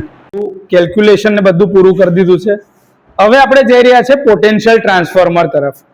પોટેન્શિયલ ટ્રાન્સફોર્મરની કન્સ્ટ્રક્શનલ ડિટેલ્સ તમારી પાસે આવી ગઈ છે. એ ઓલરેડી આપણે પોઈન્ટ ડિસ્કસ કરી ગયા છે. પોટેન્શિયલ ટ્રાન્સફોર્મર કેવી રીતે કામ કરે છે બધું તમને ખબર છે. મેઇન ટોપિક એ છે કે એનો વેક્ટર ડાયાગ્રામ પરીક્ષામાં સૌથી વધારે પૂછાય છે. તો એક વસ્તુ યાદ રાખો, મેં તમને અગાઉ બી કીધું હતું કે ભાઈ જે તમારું પોટેન્શિયલ ટ્રાન્સફોર્મર છે એ તમારા નોર્મલ ટ્રાન્સફોર્મર જેવું છે. તમે તમારા નોર્મલ ટ્રાન્સફોર્મરની જો ઇક્વિવેલન્ટ સર્કિટ યાદ હશે ને તો તમે આવું કંઈક દોરતા હતા. આ વાઇન્ડિંગ, કોર, સેકન્ડરી અને અહીંયા આગળથી તમારે આ બાજુની સાઈડ પર લોડની અંદરમાં ટર્મિનલ જતો હોય. યાદ છે? અને આ સોર્સ સાથે લાગેલું હતું. આવું કઈ ખબર છે? આવું જોયું છે ને? ઓકે. એની અંદર એક નવી વસ્તુ, ઇક્વિવેલન્ટ સર્કિટ વખતે તમે આવું કંઈક ડ્રો કરતા હતા. રેઝિસ્ટન્સ અને આ રિએક્ટન્સ, મેગ્નેટાઇઝિંગ સર્કિટ. યાદ છે? તમે એવું કહેતા હતા કે આ મારા વોલ્ટેજ છે ઈપી, આ મારા શું છે વોલ્ટેજ ઈપી, અથવા તો ટર્મિનલ વોલ્ટેજ તમે વીપી કહો છો, પ્રાઇમરી વોલ્ટેજ. યાદ આવ્યું આવું? અને આ તમે કહો છો મારા ઈપી, ઈએમએફ જે ઇન્ડ્યુસ થયું હોય ને એ. આ કરંટને તમે કહેતા હતા સેકન્ડરીનો equivalent reflected current IS dash. અહીંયા આગળથી એક કરંટ જતો તો જેને તમે કહો છો I0, એના એટલે હા I0 ચાલી જશે.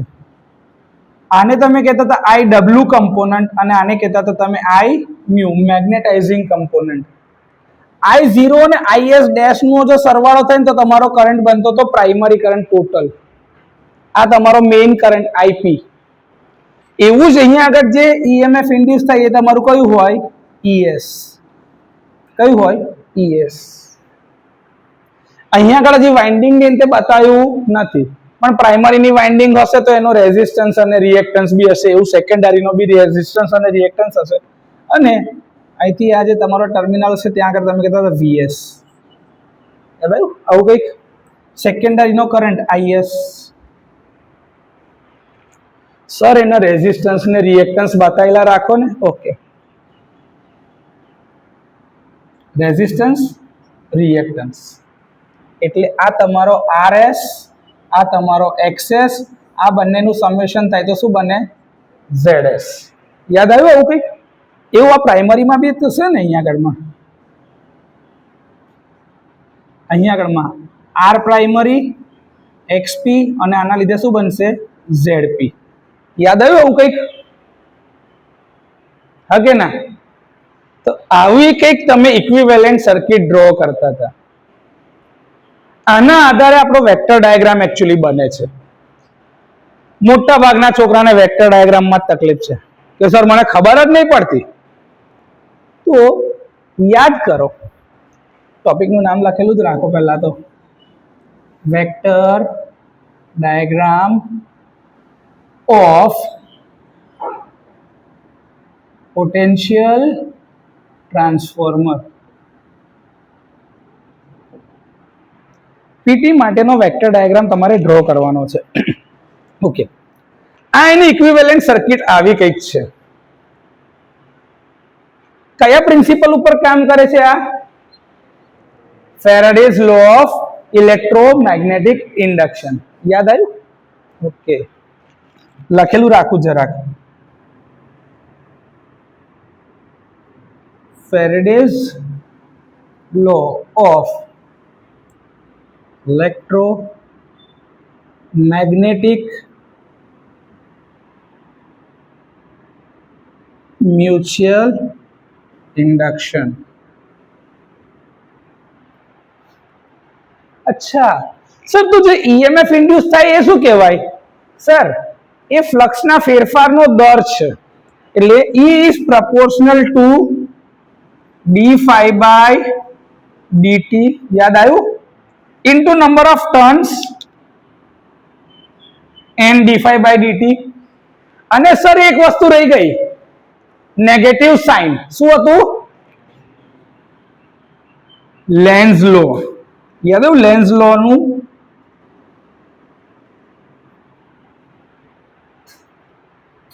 This shows that the EMF induced is opposing the very cause of its production.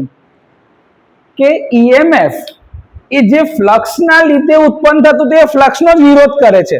સાદી ભાષામાં કહીએ ને તો તમે તમારા પપ્પાએ તમને પેદા કર્યા હોય એટલે તમારા મમ્મી થ્રુ, પણ તમે એનો વિરોધ કરો છો, તમારા પપ્પાનો ઓપોઝ કરો છો. સેમ વસ્તુ EMF કોના લીધે ઇન્ડ્યુસ થયું? તો કે rate of change of flux. એટલે કે ફ્લક્સ ના હોત તો EMF મળત? ચલો ફ્લક્સ હોત બી ખરું, પણ ફ્લક્સનો ફેરફાર ના હોત તો EMF મળત? તો એના લીધે આ પ્રોડ્યુસ થાય છે, એનો એ ઓપોઝ કરે છે. મતલબ કે સર મને ખબર પડી કે ફ્લક્સ મારો મેઇન હીરો છે, જેના લીધે મારું EMF ઇન્ડ્યુસ થશે. ઓકે, તો આ મેઇન મારું ફ્લક્સ છે, જેનાથી એક્ઝેક્ટ 90 ડિગ્રી પર મારો EMF છે પાછળ. તમને યાદ હોય તો એસી ફંડામેન્ટલ્સમાં તમે ભણેલા છો કે આ વેક્ટર હંમેશા એન્ટી ક્લોકવાઇઝ ડિરેક્શનમાં હોય. યાદ છે? Anti clockwise. એટલે તમારો જે પ્રાઇમરીની અંદરમાં જે EMF છે ને, EP, જે આ ઇન્ડ્યુસ થાય છે, આ EP એ આ ફ્લક્સના લીધે થશે, જે આના કરતા 90 ડિગ્રી પાછળ હશે. ફ્લક્સ કરતા 90 ડિગ્રી પાછળ. સમજાય છે? એ જ રીતે આ તમારું EMF સેકન્ડરીમાં ઇન્ડ્યુસ થયું, એ પ્રાઇમરી કરતા કેટલા ડિગ્રી ઓપોઝિટ હોય? 180. જો ને આ કરંટ મારો એન્ટર થાય છે આ ડાયરેક્શનમાં અને અહીંથી કરંટ મારો બહાર જાય છે આ ડાયરેક્શનમાં, તો બંને એકબીજાના ઓપોઝિટ થયા. તો કેટલા ડિગ્રી ઓપોઝિટ? તો આ કેટલા ડિગ્રી હતા? 90. આમાં બીજા 180 ઉમેરો. ES. તમારા ફેઝર ડાયાગ્રામમાં આવું હશે, ફ્લક્સ ઉપર EP અને નીચે ES. તમને સવાલ થવો જોઈએ કે સર આ EP કેમ પહેલા આવે છે ઉપર ને ES કેમ નીચે આવે છે? એનું કારણ આ છે, મેથેમેટિકલી આ પ્રૂવ થયેલું છે. કેટલા જણને આજે આ ખબર પડી કે આવું હોય?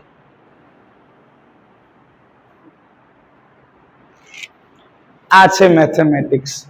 આના આધારે હું કશું મારા ઘરેથી નહીં લાવ્યો, તમને આજ સમજાવું છું કે તમે જે ઇક્વેશન ભણ્યા છો એના આધારે મેં આટલું ડ્રો કર્યું કે નહીં. આ મેઇન સ્ટ્રક્ચર તૈયાર થઈ ગયું, ફેઝર ડાયાગ્રામ નું મેઇન સ્ટ્રક્ચર તૈયાર થઈ ગયું, એટલે પ્લિન્થ બની ગઈ છે, પાયા ખોદાઈ ગયા, તૈયાર થઈ ગયું છે. હવે એની ઉપર ખાલી મકાન ચણવાનું છે. તો મકાન ચણવા માટે જો ચલો I મ્યુ અને IW છે. તમને યાદ છે, તમે આવું કહેતા કે ભાઈ I mu magnetizing component I0 sin phi 0, IW wattful component I0 cos phi 0. યાદ છે કે નહીં? એટલે કે I0 બરાબર શું થાય તો કે ભાઈ I મ્યુ નો સ્ક્વેર પ્લસ IW નો સ્ક્વેર. આવું યાદ છે? આવું કંઈક કર્યા હતા? ઓકે સર, આ મારું EMF છે, એના કરતા મારો કરંટ પાછળ હશે. યાદ કરો કે IW રેઝિસ્ટિવ કમ્પોનન્ટ માટે કરંટ અને વોલ્ટેજ સેમ ફેઝમાં. વોલ્ટેજ ક્યાં છે? અહીં છે, તો કરંટ એનો એ જ ફેઝમાં આવશે. તો તમે ફેઝર ડાયાગ્રામમાં છે ને આવું બતાવો છો, IW વોલ્ટેજ અને કરંટ સેમ ફેઝમાં, અને મેગ્નેટાઇઝિંગ કમ્પોનન્ટ એના કરતા એક્ઝેક્ટ 90 ડિગ્રી, તો એક્ઝેક્ટ 90 ડિગ્રી પાછળ I મ્યુ. એ બંનેનો ફેઝર સમ કરો તો I0 મળે. યાદ છે આવું કરતા હતા તમે પેરેલેલોગ્રામ મેથડ? અને આ તમારું અહીંયા આગળથી ફેઝર ડ્રો થઈ ગયો I0.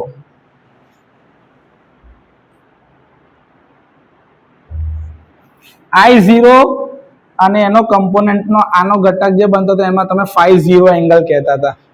અથવા એ phi 0 અહીંયા નીચે બી તમે બતાવો, મને વાંધો નથી. એમને ખાલી એટલું કીધું વોલ્ટેજ અને કરંટ વચ્ચેનો એંગલ cos phi 0 જે શોધતા હતા ને એ.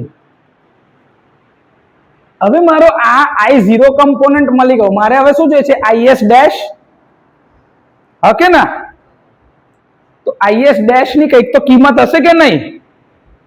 એ IS ડેશ ની કિંમત મારે શોધવાની છે જે ફેઝર થી કંઈક અલગ દિશામાં હશે. IS dash. આ બંનેનો સરવાળો કરું તો મારું રિઝલ્ટન્ટ બની જાય.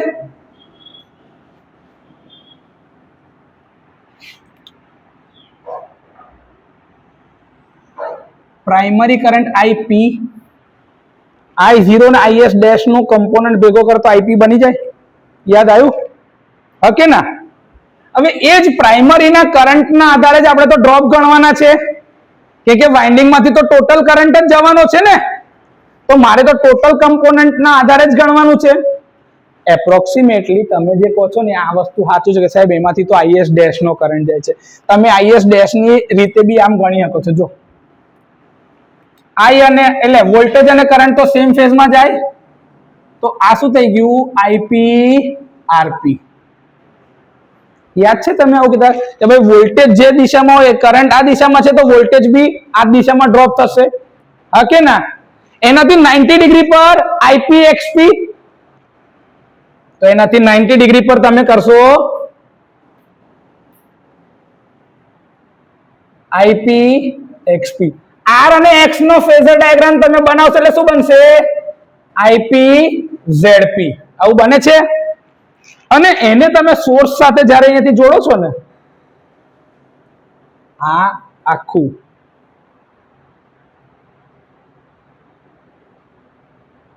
તો આ તમારું બને છે VP, સપ્લાયના voltage VP.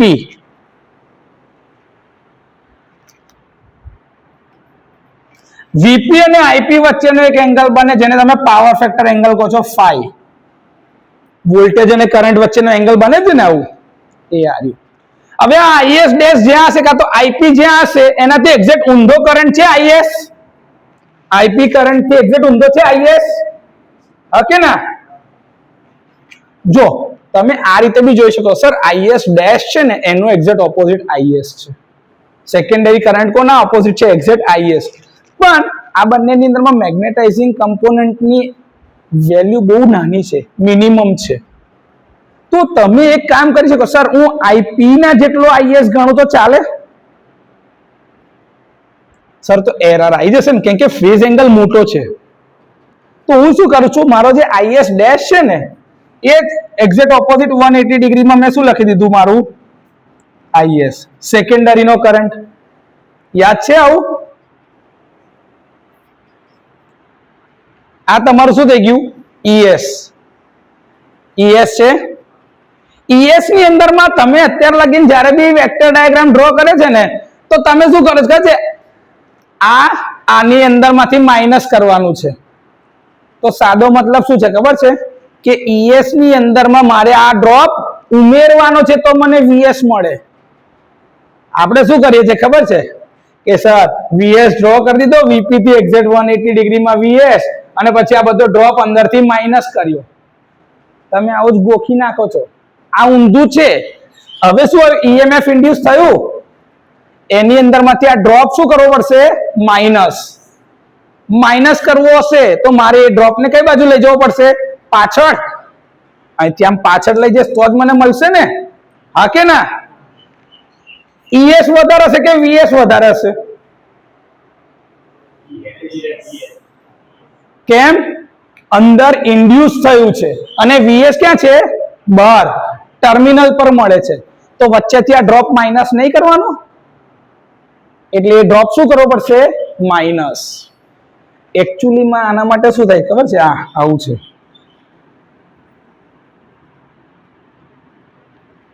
IAS access minus, અને આઈ ની દિશામાં શું છે? Minus IS RS. આટલું માઇનસ થાય ને તો આ બની જાય માઇનસ આઈએસ ઝેડએસ. અને ઈએસ માઇનસ ડ્રોપ, ત્યારે આ જે બને ને આને કહેવાય છે વીએસ, સેકન્ડરી ના વોલ્ટેજ વીએસ. તમે વેક્ટર ડાયાગ્રામમાં આવો તો સર વીએસ આઈએસ આરએસ નો ડ્રોપ એડ કર્યો, આઈએસ એક્સએસ નો ડ્રોપ એડ કર્યો અને ઈએસ બનાવ્યું. તમે ફેઝર ડાયાગ્રામ આવો દોરો છો, આ આવો નથી. આ દોરાય એવો જ છે, પણ ડ્રોપ માઇનસ કરવાનો ને એની દિશાને ઊંધી લઈ જવાની છે. કે ઈએસ મારી પાસે છે, એમાંથી આ ડ્રોપ ને શું કર્યા? माइनस, तब जाके ये वीएस मिला, પછી વીએસ મને મળે છે.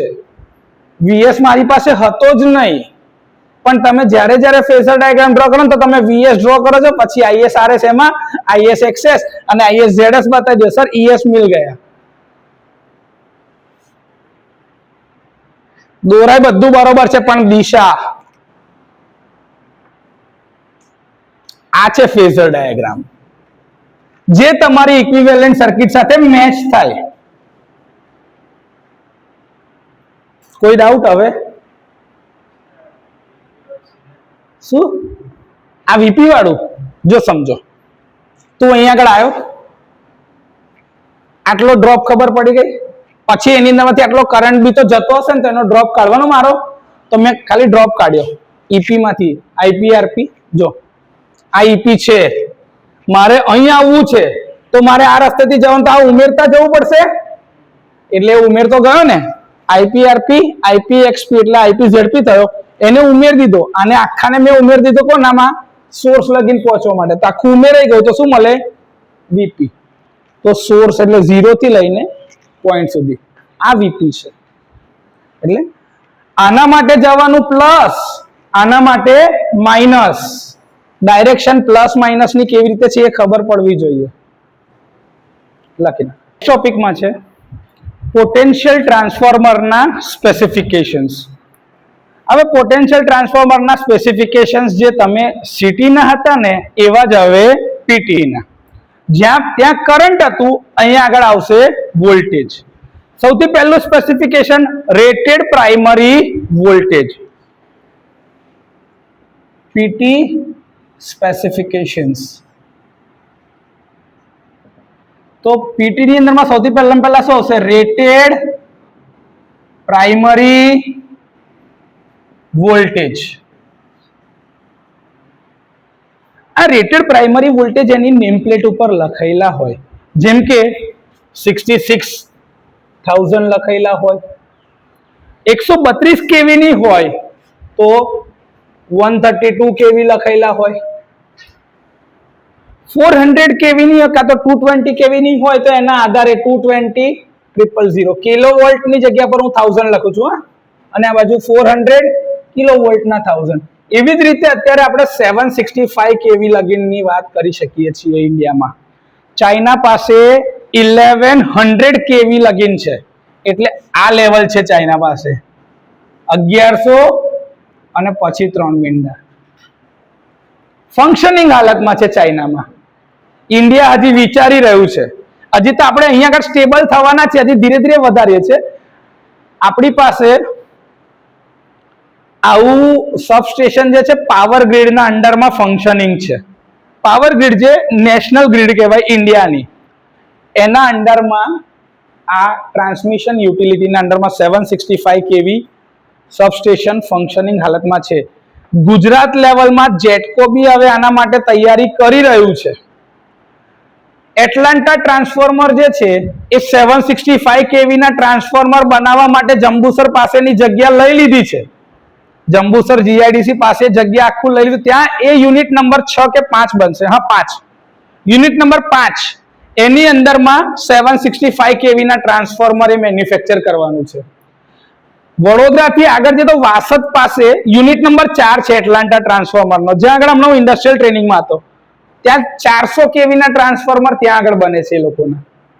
400 કેવી ના ટ્રાન્સફોર્મર જેટકોના એ વાસદ પાસેનું યુનિટ છે, unit number 4 EHV transformer unit ત્યાં બની રહ્યા છે. આ તો રેટેડ પ્રાઇમરી વોલ્ટેજ લખાયેલા છે એની નેમ પ્લેટની ઉપર, એટલે કે કયા વોલ્ટેજ લેવલ ઉપર એને વાપરવાનું છે લખેલું છે. બીજું રેટિંગ હશે રેટેડ સેકન્ડરી વોલ્ટેજ.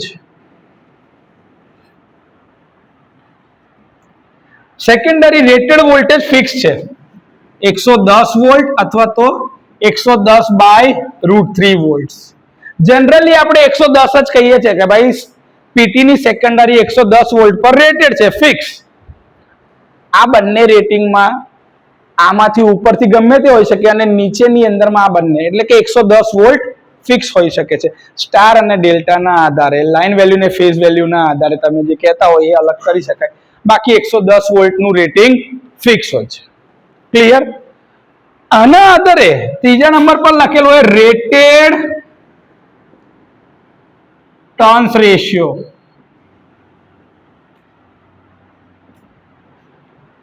રેટેડ એટલે કેલ્ક્યુલેટેડ. કે ધારો કે ભાઈ 66/110 નું છે તો એ કેવું હશે ખબર છે? 66,000/110 વોલ્ટ. 66 એટલે આ 6 મીંડું ગયું મીંડું, તો 600:1 ની પીટી કહેવાય. એવી રીતે જોવા જઈએ તો, પણ એવું બોલાય નહીં, આવું કહેતા ના, આવું ના કહેતા. કહેજો શું? 66 kV/110 વોલ્ટ્સ ની પીટી બોલાય શું? 66 kV/110 વોલ્ટ્સ પીટી. અને બે બાજુ વોલ્ટેજ ફિક્સ રાખવા હોય તો આવું જ કહેવાનું 66,000/110 વોલ્ટ્સ પીટી. આવું જ કહેવાય. આ કેલ્ક્યુલેટેડ, આઈડિયલ, રેટેડ જે ઉપરથી લખાઈને આવ્યો હોય એ. પણ એકચ્યુઅલમાં સર કેટલો હશે તો એ આપણે રેશિયો ટેસ્ટ કરીએ ત્યારે આપણને ખબર પડે. જનરલી શરૂઆતમાં કોઈ જ વાંધો આવે નહીં. એકચ્યુઅલ ટર્ન્સ રેશિયો, એમાં તમે શું કરો છો કે ભાઈ સર મેં જે કેલ્ક્યુલેટ કર્યું તો એની જગ્યા પર મેં પ્રાઇમરી પર એટલા રેટેડ વોલ્ટેજ આપ્યા, સેકન્ડરી પર એટલા રેટેડ વોલ્ટેજ મળ્યા છે, બંનેનું જોઈ લીધું કે ભાઈ પ્રાઇમરી બાજુ ધારો કે મેં વોલ્ટેજ આપ્યા હતા તો 66,000 વોલ્ટ આપ્યા, અને આ બાજુ 110 ની પીટીમાં મને 111 મળ્યા, તો 66,000 ભાગ્યા 111 આ શું થઈ ગયું? એનો એકચ્યુઅલ ટર્ન્સ રેશિયો જ્યારે આપણે મેજર કરીએ છીએ ત્યારે. બની શકે કે પીટી ની અંદરમાં કન્સ્ટ્રક્શનલ ડિફેક્ટના કારણે આ વેલ્યુ કદાચ ચેન્જ થઈ ગઈ હોય. જનરલ કેસની અંદરમાં આવા ચાન્સીસ બહુ જ ઓછા, પણ તે છતાં બી એકચ્યુઅલ અને રેટેડ બંને તમે મેજર કરતા હોય. હવે એના આધારે શું આવશે? Ratio error. રેશિયો એરર કેવી રીતે થશે? તો યાદ કરો પાછું ઇક્વેશન v1 upon v2 બરાબર n1 upon n2 બરાબર ટર્ન્સ રેશિયો kn થી બતાવો તો kn, તો vp બરાબર kn into vs આવું થવું જોઈએ. હવે રેશિયો એરર એટલે કેવી રીતે થશે? તો ભાઈ vp minus kn vs upon primary voltage ની સાપેક્ષે into 100%. આ રેશિયો એરર છે. એમાં બી પાછું બે હોય, રેટેડ એટલે આપેલી હોય પહેલેથી એ, અને એકચ્યુઅલ જે આપણે કેલ્ક્યુલેટ કરી હોય ઇન્સ્ટોલેશન થયા પછીથી. તો આપણે કેલ્ક્યુલેટ કરેલી અલગથી હોઈ શકે છે. ક્લિયર? આના પછી આવે ફેઝ ડિસ્પ્લેસમેન્ટ એરર. શું આવે? ફેઝ ડિસ્પ્લેસમેન્ટ એરર, જેને તમે ફેઝ એંગલ એરર બી કહો. એ અમુક ડિગ્રીના અમુક મિનિટમાં જેવું સિટીમાં હતું ને એવું જ હોય, એ લખેલું આવશે. પછી આવશે રેટેડ કન્ટિન્યુઅસ થર્મલ કરંટ, કેમ કે પીટીબી સર્કિટમાં તો કન્ટિન્યુઅસ રહેશે, એની વાઇન્ડિંગમાંથી બી કરંટ જતો હશે તો એ બી હીટિંગ પકડશે. તો એ ક્યાં સુધી સહન કરી શકે છે એવો રેટેડ થર્મલ કરંટની વાત અંદર કરેલી હોય, તો એ અંદર એડ થશે નવો પેરામીટર. એનથી ઇમ્પોર્ટન્ટ બર્ડન, કે ભાઈ પીટી નું બર્ડન કેટલું છે. તો એના વોલ્ટેજ તો આપણને ખબર જ છે કેટલા વોલ્ટેજ અને કેટલો કરંટ કન્ઝ્યુમ કરે છે. ધારો કે 1 એમ્પિયર કરંટ લઈ શકે છે. કેટલો? 1 એમ્પિયર. તો આનું VA બર્ડન કેટલું થઈ ગયું? 110 વોલ્ટ એમ્પિયર. એનું VA બર્ડન થઈ ગયું. લખાયેલું હોય અમુક વાર છે ને 10 VA 20 VA લખેલું. એ VA બર્ડન જે છે એની રેસિડ્યુઅલ સર્કિટમાં એમાં પાયલોટ વાયર એટલે કે જે કનેક્શનના જે છેડા જતા હોય ને કેબલનો બી રેઝિસ્ટન્સની તે ગણતરીમાં લેવાતો હોય. એના આધારે વોલ્ટ એમ્પિયરના બર્ડન કેલ્ક્યુલેટ થતા હોય. સમજાય છે? ખબર પડે છે? હવે બર્ડન જે છે એ બે રીતે કેલ્ક્યુલેટ કરી શકાય. કાં તો એ વોલ્ટ એમ્પિયરમાં આપેલું હોય, જો ના હોય તો ઇમ્પિડન્સમાં બી આપેલું હોય Z. પણ જો Z માં આપેલું હોય તો તમને cos phi કહેવો પડે કે કેટલા પાવર ફેક્ટર ઉપર કેટલો કરંટ જઈ રહ્યો છે. તો cos phi કરંટની વેલ્યુ હોય, તમારી પાસે વોલ્ટેજ તો છે જ સેકન્ડરી રેટેડ, તો એના આધારે તમે RB શોધી શકશો. R બરાબર Z cos phi, X બરાબર Z sin phi અને ZP બરાબર V upon I. તમે કોઈ બી રીતે એનું રેટેડ બર્ડન કેલ્ક્યુલેટ કરી શકો છો. તો આટલા ડેટા તમારી પીટી ની સ્પેસિફિકેશન એટલે કે નેમ ડિટેલ્સમાં, નેમ પ્લેટમાં હોય. બીજું એની મેન્યુફેક્ચરરની ડિટેલ્સ આપેલી હોય, બેચ નંબર આપેલો હોય, સિરિયલ નંબર આપેલો, આઈડેન્ટિફિકેશન માટે બધું જ અંદર આપેલું હોય. કયા લેવલ લગીન એ વોલ્ટેજ સહન કરી શકશે બધું ઉપર લખેલું જ છે. રેશિયો એરર ને બધી જ વાત ખબર પડી ગઈ. હવે કશું બાકી રહે ખરું? તો આટલી ડિટેલ તમારી પીટી ની નેમ પ્લેટ ઉપર આપેલી હોય. ક્લિયર? લખી નાખો. Capacitor, voltage transformer. Sir CVT માં એવું તો નવું શું? તો એક બાજુની સાઈડ ઉપર તમારું પીટી ની જે કોર છે એ તો બધી ખરી જ, કે તમારી પીટી ની જે કોર છે એ તો તમારી પાસે છે જ.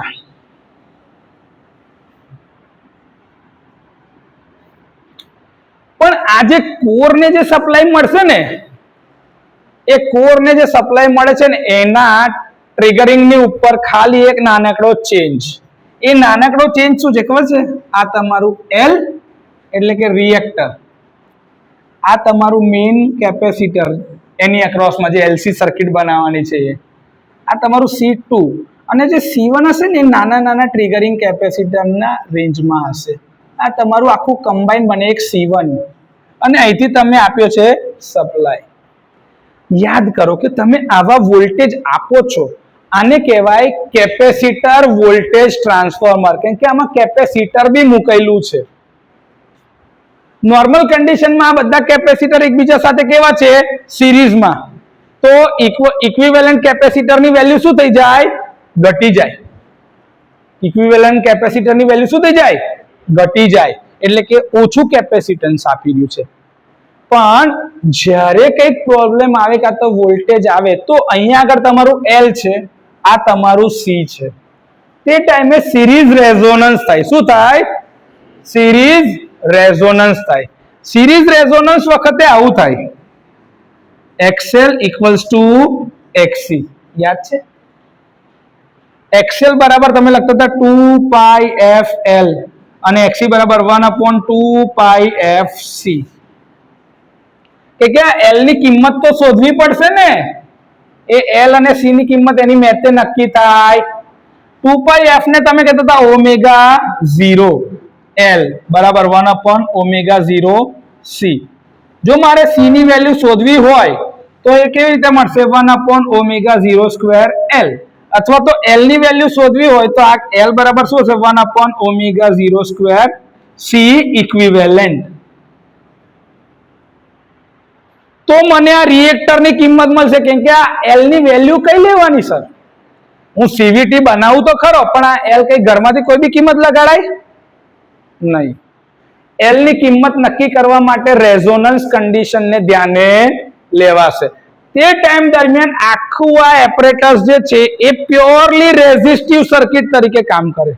પ્યોરલી રેઝિસ્ટિવ એટલે કે વોલ્ટેજ અને કરંટ તમારા સેમ ફેઝમાં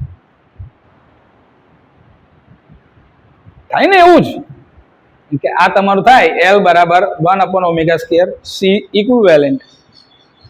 રિએક્ટન્સ તમારો શું થઈ ગયો? નેગ્લિજિબલ, જરાય રહ્યો જ નહીં. તમે એટલું એટલે આટલો જે રિએક્ટન્સ રહેશે ને આ વાઇન્ડિંગનો પીટીની, એટલું જ પિક્ચરમાં રહે. બાકી આ કોઈ જ એક્સ્ટ્રા કમ્પોનન્ટની અસર રેઝોનન્સ એટલે કે જ્યારે ફોલ્ટ થતો હોય ત્યારે થાય. આ કોમ્બિનેશન એવી રીતે લીધેલું હોય, L ની વેલ્યુ એવી રીતે શોધેલી હોય. C1 અને C2 તમારા ગ્રેડિંગ કેપેસિટર છે. C1 ની અંદરમાં કેપેસિટર તમારા ગ્રેડ કરી રાખેલા છે. C2 એ તમારી ફિક્સ વેલ્યુનું એક કેપેસિટર છે. માર્કેટમાં હવે સૌથી વધારે વપરાતી પીટી ની જગ્યા પર સીવીટી આવી ગયું છે. વસ્તુ શું છે? ઓપરેશનલ હેન્ડલિંગ કેપેસિટી સારી, બનતો રેશિયો એરર ઓછું થાય અને ઓપરેશન રેઝોનન્સ વખતે પાવર ફેક્ટર તમારો જે ખરાબ હોય એની જગ્યાએ શું થઈ ગયો? યુનિટી. રેઝોનન્સ વખતે પાવર ફેક્ટર શું થાય? યુનિટી. આ એના ફાયદા છે. લખીને V1 ઇનપુટમાં હશે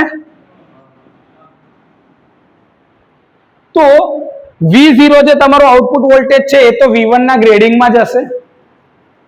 કેવી રીતે જાય? તો કે સર ટોટલ કેપેસિટન્સ આપણી પાસે છે તો કેટલું છે? તો કે ભાઈ C1 ની અક્રોસમાં જવાનું છે. એમ જોવા જાય તો આ તમારો પ્રાઇમરી વોલ્ટેજ C2 ની અક્રોસમાં થાય તો તમે વોલ્ટેજ ડિવાઈડર લગાડશો. વોલ્ટેજ ડિવાઈડર એટલે સામેની બ્રાન્ચનો રેઝિસ્ટન્સ, એવી રીતે સામેની બ્રાન્ચનું કેપેસિટન્સ શું છે? C1 અપોન બંનેનો સરવાળો C1 પ્લસ C2 ઇન્ટુ તમારા ઇનપુટ વોલ્ટેજ V1 બરાબર શું મળે? V0. પણ સર ટર્ન્સ રેશિયો આ મારું V2 છે, V2 અપોન V1 બરાબર શું થાય? N2 upon N1 multiply by N2 upon N1. આવું છે ને? જો આની અક્રોસમાં જોવાના હોય વોલ્ટેજ તો વોલ્ટેજ ડિવાઈડરમાં કઈ બ્રાન્ચનો રેઝિસ્ટન્સ આપણે જોતા? સામેની બ્રાન્ચ. તો રેઝિસ્ટન્સ આ ડિવાઈડ બાય આખો રેઝિસ્ટન્સ જે કરતા તમે એ જ ખાલી કર્યું છે. વોલ્ટેજ ડિવાઈડર વાપર્યું છે. શું વાપર્યું છે? Voltage divider rule. કોઈ એક્સ્ટ્રા નવી વસ્તુ મેં કરી જ નહીં.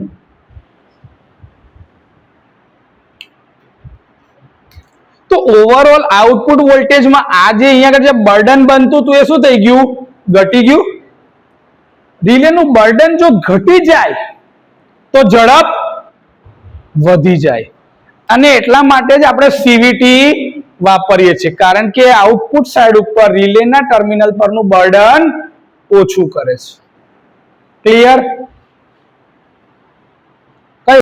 તો C2 ની અક્રોસમાં કેટલા વોલ્ટેજ છે એ જો મારે જોઈતા હોય, કેમ કે એના આધારે બર્ડન બનશે. તો એ કેવી રીતે મળશે? આટલા વોલ્ટેજ બરાબર, તો કે આના અક્રોસના વોલ્ટેજ અપોન આખાનો રેશિયો બરાબર તમારા સોર્સ વોલ્ટેજ V1. તમે મૂકો તો આટલા વોલ્ટેજ આની અક્રોસમાં આયા, એ વોલ્ટેજના લીધે આઉટપુટ બર્ડન કેટલું બન્યું? તો કે ભાઈ એટલા વોલ્ટેજ અને ટર્ન્સ રેશિયો વડે ગુણી નાખો. આ તમારું આઉટપુટ વોલ્ટેજ છે. આ શું છે? Output voltage. ઓવરઓલ બર્ડન શું થઈ ગયું? ઘટી ગયું, જેના લીધે સ્પીડ શું થશે? વધશે. હંમેશા આ જોવાય કે પીટી નું ઓવરઓલ બર્ડન તમે શું કરી રહ્યા છો? નીચું. એ ફાયદાકારક છે. કોઈ ડાઉટ હોય તો પૂછી લો. એની અંદરમાં છે પોટેન્શિયલ ટ્રાન્સફોર્મરના કનેક્શન. હવે શું કરવાનું છે? તમારી પાસે પીટી આવી ગઈ, એનું કન્સ્ટ્રક્શન તમે જોઈ લીધું, એના સ્પેસિફિકેશન્સ જોઈ લીધા, કયા કયા ટાઈપની પીટી હોય, એટલે કે તમે જે જોયું પીટી નોર્મલ અને સીવીટી કેપેસિટર વોલ્ટેજ ટ્રાન્સફોર્મર, તમે આ બંને જોઈ લીધું. આઉટપુટમાં સીવીટી ના કારણે સેકન્ડરી પર બર્ડન ઓછું થઈ જાય. પણ સર, આપણે જે આ પોટેન્શિયલ ટ્રાન્સફોર્મર લાવીશું એને કનેક્ટ કેવી રીતે કરીશું? આપણે જે વાત કરીએ તો સિંગલ ફેઝ ની રીતે વાત કરી રહ્યા છે, પણ માર્કેટમાં તો 3 ફેઝમાં છે ને. 3 ફેઝ કનેક્શન જ્યારે બી થાય ને તો તમારી પાસે બે પોસિબિલિટી છે, સ્ટાર અથવા તો ડેલ્ટા. તો પોટેન્શિયલ ટ્રાન્સફોર્મરમાં બી એવું જ છે. તમે સ્ટાર સ્ટાર કનેક્શન કરી શકો છો, ના હોય તો વીવી કનેક્શન. આ વીવી કનેક્શન એક નવું છે જે તમારા માટે, તમે ના જાણતા હોય. આને કહેવાય ઓપન ડેલ્ટા કનેક્શન. શું કહેવાય? Open delta connection. બે બાજુ બે ફેઝમાં પીટી લાગેલી હોય ને એક ફેઝ નોર્મલ ચાલતો હોય એવું. હા, કે આર અને વાય ફેઝ, આર અને બી ફેઝમાં એક પીટી લાગેલી હશે, વચ્ચેનો વાય ફેઝ હશે ને એ ખાલી હશે, એટલે એમાં પીટી લાગેલી નહીં હોય. એ તમારું ઓપન ડેલ્ટા કનેક્શન હશે. અને ત્રીજો ટાઈપ જે છે એ છે આવું, સ્ટાર અને વી નો કોમ્બિનેશન. સ્ટાર ઓપન ડેલ્ટા, વી ની જગ્યા પર આવું લખાય, open delta connection.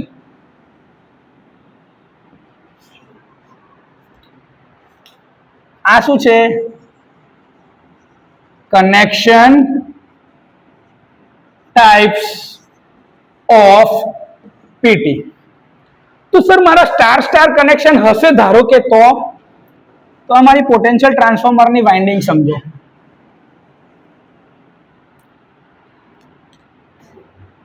R Y બી, આ છેડા નંબર 1 1 1 2 2 2. કયો છેડો શોર્ટ કરો છે? 1 કાં તો 2, તમે નક્કી કરો. જો 1 આપણે શોર્ટ કરી દઈએ તો ઉપરના 2 મારે કોની જોડે કનેક્ટ કરવા પડશે?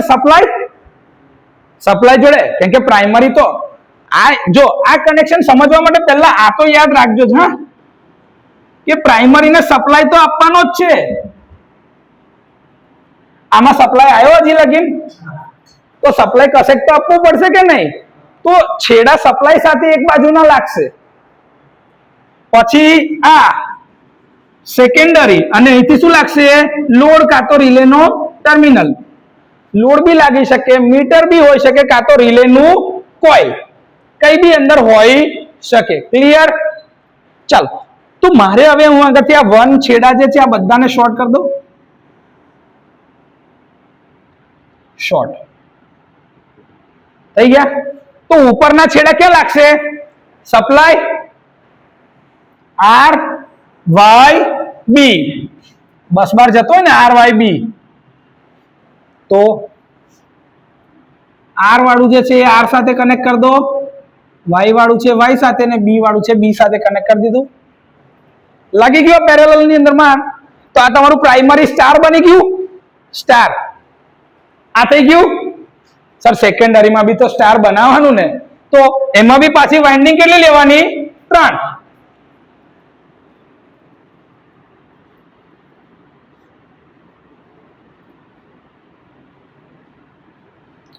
એને મારે કોની સાથે કરવાની છે?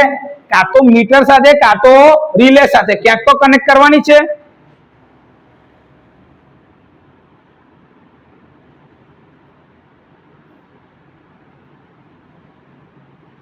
આ શું થઈ ગયું? ન્યુટ્રલ. કોમન પોઈન્ટ બની ગયો મારો. હા કે ના? હવે આર વાય અને બી ને ઉપરથી બી તો કનેક્ટ કરવાની ને. કેવી રીતે કનેક્ટ કરીશું? આર ની સર્કિટ આર સાથે, વાય ની સર્કિટ વાય સાથે, બી ની સર્કિટ બી સાથે, અને સર્કિટ કઈ કરવાની? પૂરી ન્યુટ્રલ સાથે કરવાની ને.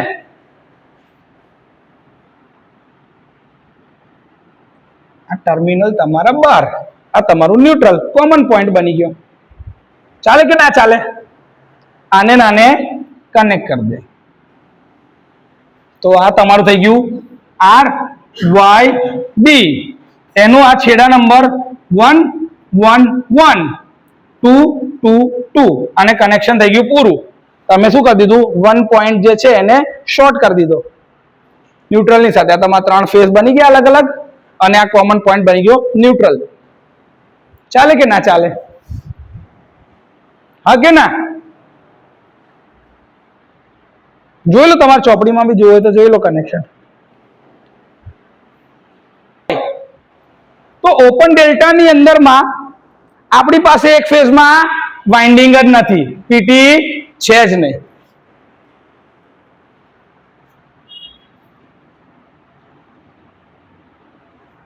ન્યુટ્રલ બનાવાય જ નહીં. તમારી પાસે જો વાઇન્ડિંગ જ નથી, જો આર નો છેડો આવ્યો વાય માં ગયો, વાય નો છેડો જે છે એ વાય માં જશે, અને બી નો છેડો જે છે એ બી વાય માં જશે. વાય ની અંદરમાં વાઇન્ડિંગ જ નહીં. જો વાય ની અંદરમાં વાઇન્ડિંગ જ નહીં. જો આ રે, જો જોવો તો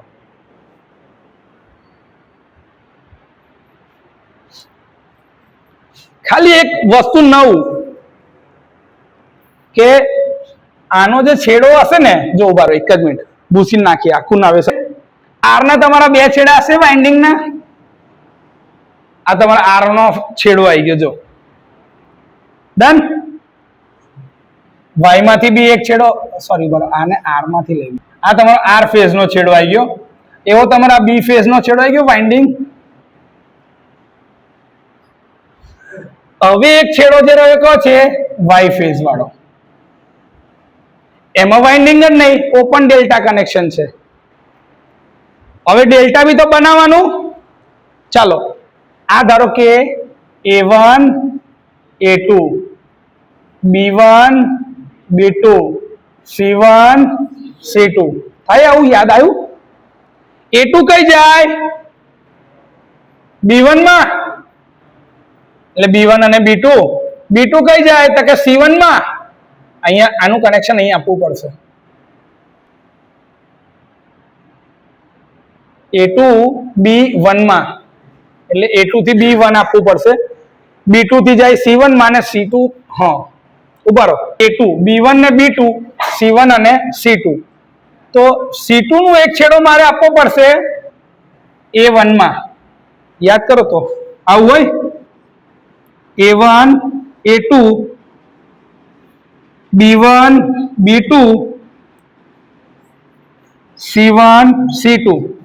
A2 થી જાય B1 માં, B2 થી જાય C1 માં, C2 થી જાય A1 માં. ઓકે, હવે આ કનેક્શન ઉભારો. હા, A1 તો છે જ આર ફેઝ સાથે, એટલે આર ફેઝ, આ વાય ફેઝ, અને આ બી ફેઝ. ચાલો, A2 નું છેડું કઈ જશે? B1 માં. A2 નો છેડો જાય B1 ની અંદરમાં. B2 નો છેડો કઈ જશે? તો કે C1 ની અંદરમાં. અને C2 નો છેડો કઈ જશે? તો કે ભાઈ A1 ની અંદરમાં.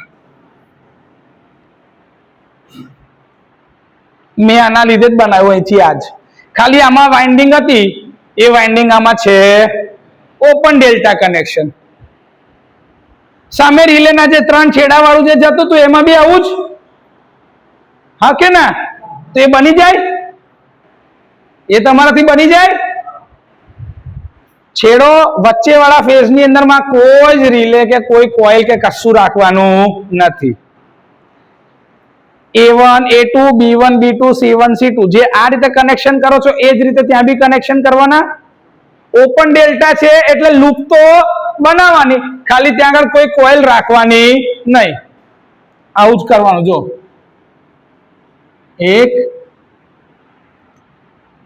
मैं ऐसे ही बना रहा हूं इधर, જેવી અહીંયા આગળ રાખી છે ને કોઇલ એવી જ રાખી દો કોઇલ, તો તમને આ ખબર પડી જાય અરેન્જમેન્ટ.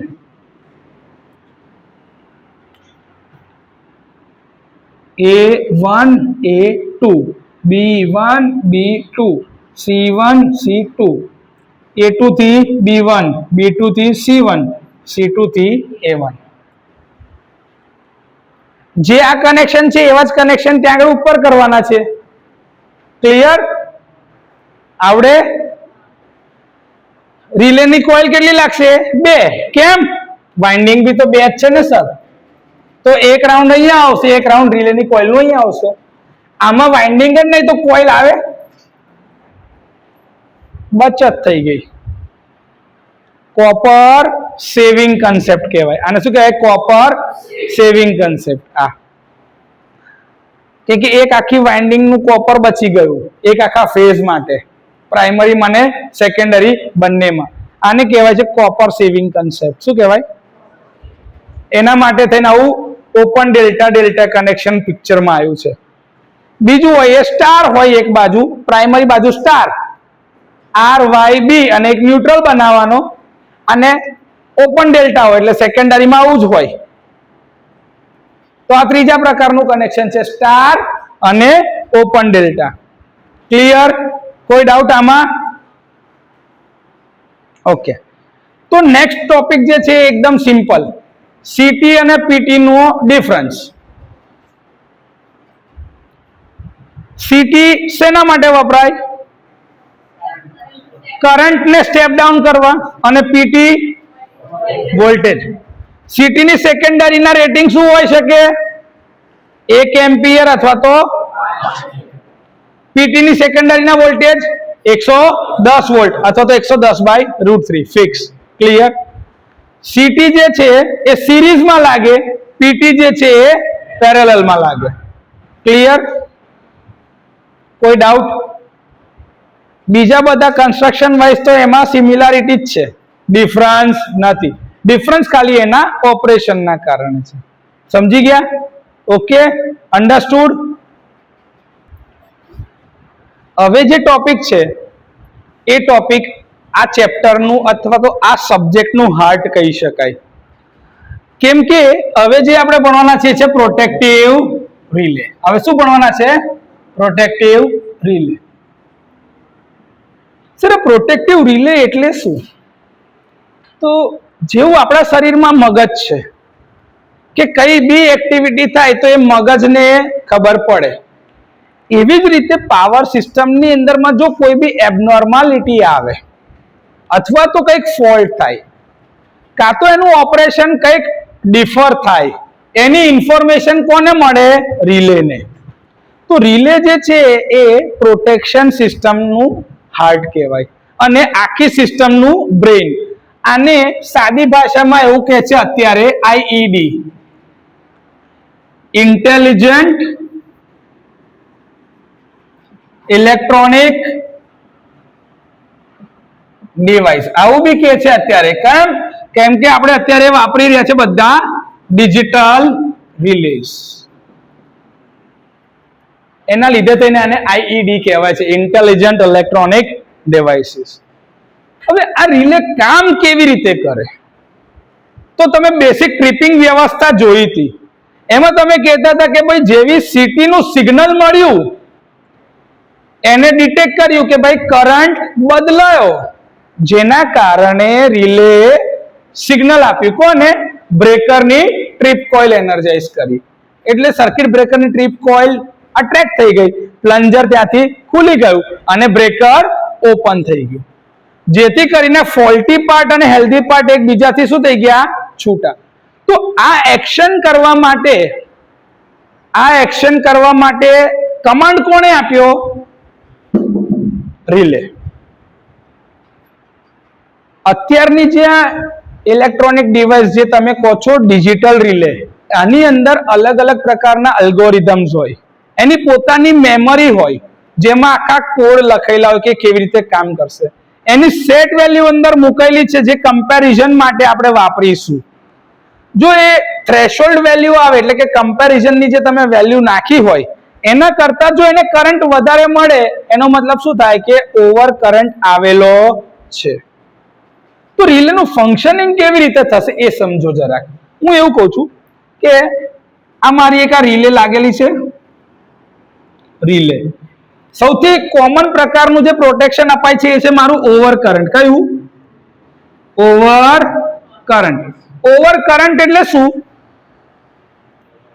કે કોઈ સેટ વેલ્યુ કરતા વધારે કરંટ, તો તમે 1000:1 ની સીટી રાખેલી છે. કેટલાની? 1000:1. તો રિલેની સેકન્ડરીમાં કેટલો કરંટ દેખાશે? એટલે સીટીની સેકન્ડરીમાં 1 એમ્પિયર. આ સેકન્ડરીનો 1 એમ્પિયર ક્યાં જતો હશે? રિલેમાં. તો રિલેમાં સેટિંગ તમે નાખ્યું હશે કે 1.1 એમ્પિયર કરતા જો કરંટ વધી જાય સેકન્ડરીમાં, સીટીની સેકન્ડરીથી રિલેમાં 1.1 એમ્પિયર જો કરંટ દેખાય તો એને શું કરી દેવાનું છે? ટ્રીપ. હવે અહીંયા જો 1.1 એમ્પિયર મળતો હોય તો રિલેની પ્રાઇમરીમાં કેટલો કરંટ જતો તો? 1000 મળે તો 1.1 પર અહીંયા કેટલા થઈ જશે? 1100 એમ્પિયર. એટલે કે પ્રાઇમરી સાઈડ ઉપર 100 એમ્પિયર નો વધારે કરંટ જઈ રહ્યો છે.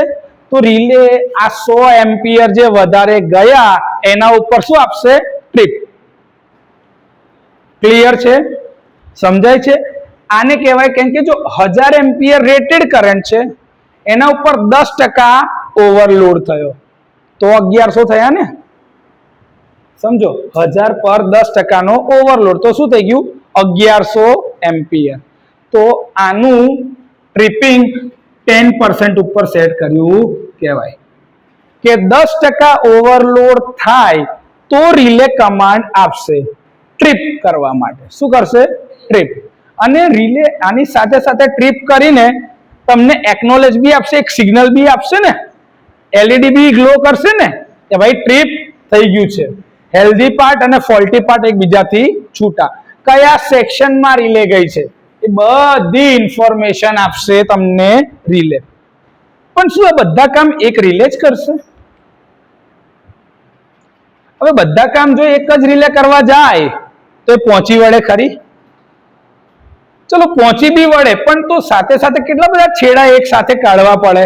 મીટરિંગના, ઇન્ડિકેટરના, રિલેના, બ્રેકરના, ટર્મિનલના બધા તમારે છેડા જે કાઢવાના છે તો તમે રિલે પરના પાયલોટ વાયરની સંખ્યા શું થતી જાય? વધી જાય. તો નંબર ઓફ કોન્ટેક્ટ તમારે શું કરવા પડે? વધારવા પડે. તો રિલેનું બર્ડન શું થાય? વધે.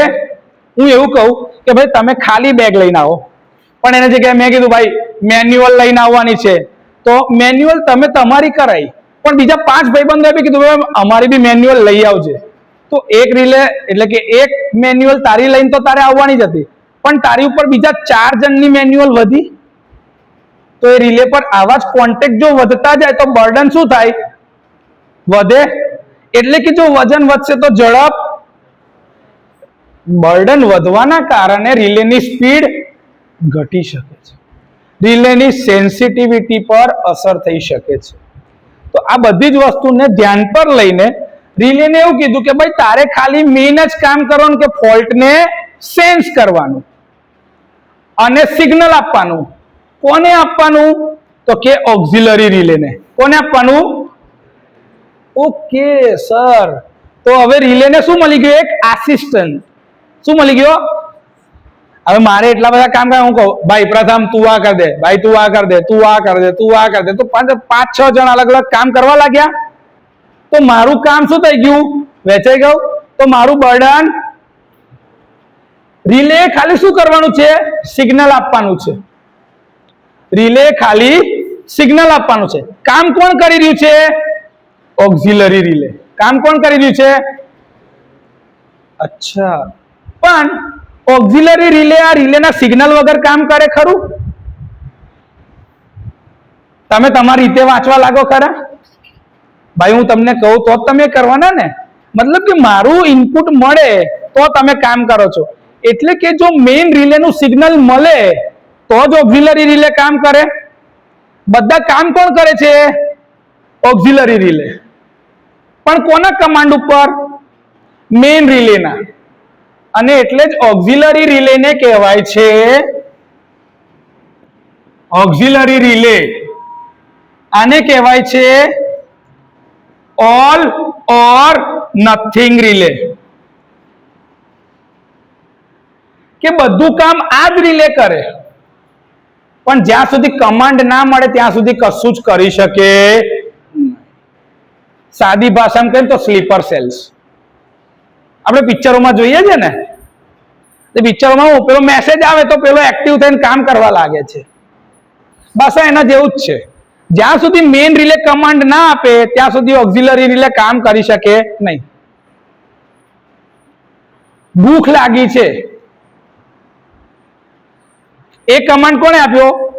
પેટમાંથી સિગ્નલ કઈ ગયું મગજમાં, ભાઈ કઈક તો ખાવું જ પડશે. એટલે મગજ કોને સિગ્નલ આપશે? આંખને, હાથને, પગને. જવું બી પડશે ને ત્યાં સુધી, એટલે પગ ત્યાં આગળ પહોંચી ગયા, જે ખાવું છે ત્યાં સુધી તમે પહોંચી ગયા. હવે આઈડેન્ટિફાઈ બી તો કરવાનું કે શું ખાવું છે. એ આઈડેન્ટિફાઈ કરવા માટે શું છે? એની સાથે બીજું બી એક આઈડેન્ટિફિકેશન કરવાનું. અચ્છા, સારી ક્વોલિટીનું તો છે કે નહીં, મારે જે ખાવું છે કે નહીં, એ બધું આઈડેન્ટિફિકેશન પ્રોસેસ અહીંથી પતી ગઈ. મગજને સિગ્નલ મળ્યો, આપણે ચાલતા ચાલતા તઈ પહોંચી ગયા. વિચારો, હા, એક જ મેઇન રિલે છે, કેટલી બધી ઓક્ઝિલરી રિલેને કમાન્ડ આપી રહ્યા છે. પછી જમવાનું આવી ગયું, જે ખાવું છે એટલે હાથ ખાવા લાગે, દાંતને કમાન્ડ મળી ગયો કે ભાઈ ચાવ્યા કર ફટાફટ.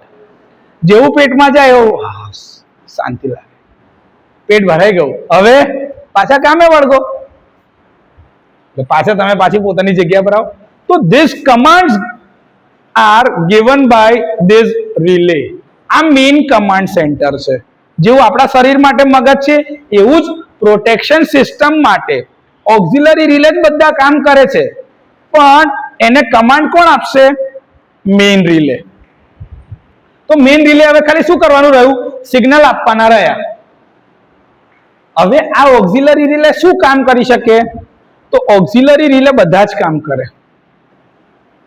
જેમ કે ઇન્ડિકેશન આપવાનું કામ ઓક્ઝિલરી રિલે કરે. ટ્રીપ કોઇલ એનર્જાઇઝ કરે ને બ્રેકરની, એ કામ બી આ જ કરશે. કેમ? સર, બ્રેકરની ટ્રીપ કોઇલને તો કેટલું મોટું સિગ્નલ આપવું પડે, રિલેનું સિગ્નલ તો આવડું જ હોય. એટલે શું કરે આ ઓક્ઝિલરી રિલે? એમ્પ્લીફાયરને આપે, જે સિગ્નલને શું કરે? મોટું કરે, એમ્પ્લીફાય કરે. અને એમ્પ્લીફાય થયેલું સિગ્નલ બ્રેકરને ટ્રીપ કોઇલને જાય, જે ટ્રીપ કોઇલને ટ્રીપ કરશે, એટલે એનર્જાઇઝ કરશે. તો સિગ્નલ આવી રીતે ઓક્ઝિલરી. હજી બીજું, હૂટર વગાડો,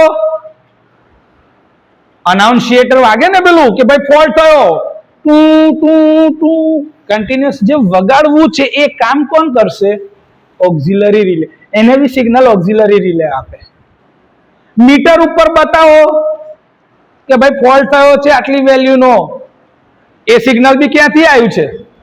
ઓક્ઝિલરી રિલે. ડિસ્પ્લે પર બી તો લઈ જવાનું ને કે ભાઈ ડિસ્પ્લે ઇન્ડિકેટ કરશે કે ભાઈ ફોલ્ટ આવ્યો છે, એ અહીંથી જાય. કયા વાગે કયા ટાઈમે, એ બધું જ કામ ક્યાંથી થશે? આઈવી ડિજિટલ રિલેમાં. કેમ કે ડિજિટલ રિલેમાં ટાઈમિંગ છે, એટલે ખબર પડશે કે ભાઈ કઈ તારીખે કેટલા વાગે કયા પ્રકારનો ફોલ્ટ થયો તો એ ટાઈમે એનું મેગ્નિટ્યુડ કેટલું, એ બધું ડિજિટલ રિલેમાં રેકોર્ડ થાય. તો આજે આપણે જોઈ લીધું કે ભાઈ સર પ્રોટેક્ટિવ રિલે અદ્ભુત વસ્તુ છે. એ આખી પ્રોટેક્શન સિસ્ટમ ચલાવવાનું છે. એટલે મેઇન સિગ્નલ આપવાનું કામ આનું, પણ કામ બધું કોણ કરશે? Auxiliary relay. એટલે ઓક્ઝિલરી રિલે જે છે એને કહેવાય છે ઓલ ઓર નથિંગ રિલે. ક્લિયર? આના પછીનો જે ટોપિક છે નેક્સ્ટ લેક્ચરમાં, જેમાં તમારે જોવાનું છે કે ભાઈ ક્લાસિફિકેશન ઓફ પ્રોટેક્ટિવ રિલેઝ, કન્સ્ટ્રક્શનના આધારે, ફંક્શનના આધારે, એનર્જાઇઝિંગ ક્વોન્ટિટીના આધારે, પછી એના ડેફિનેશન, વર્કિંગ પ્રિન્સિપલના આધારે, કમ્પોનન્ટ કયા પ્રકારના યુઝ થાય છે એના આધારે બધાના રીતે ક્લાસિફિકેશન છે. હવેનો જે ટોપિક છે એ બહુ મસ્ત છે. ટાઈમ ઓછો જશે, થોડી સ્પીડ વધારીશું તો બધું જ ખબર પડી જશે. ક્લિયર? 2 કે 3 લેક્ચરમાં આ ચેપ્ટર આખું પતી જશે.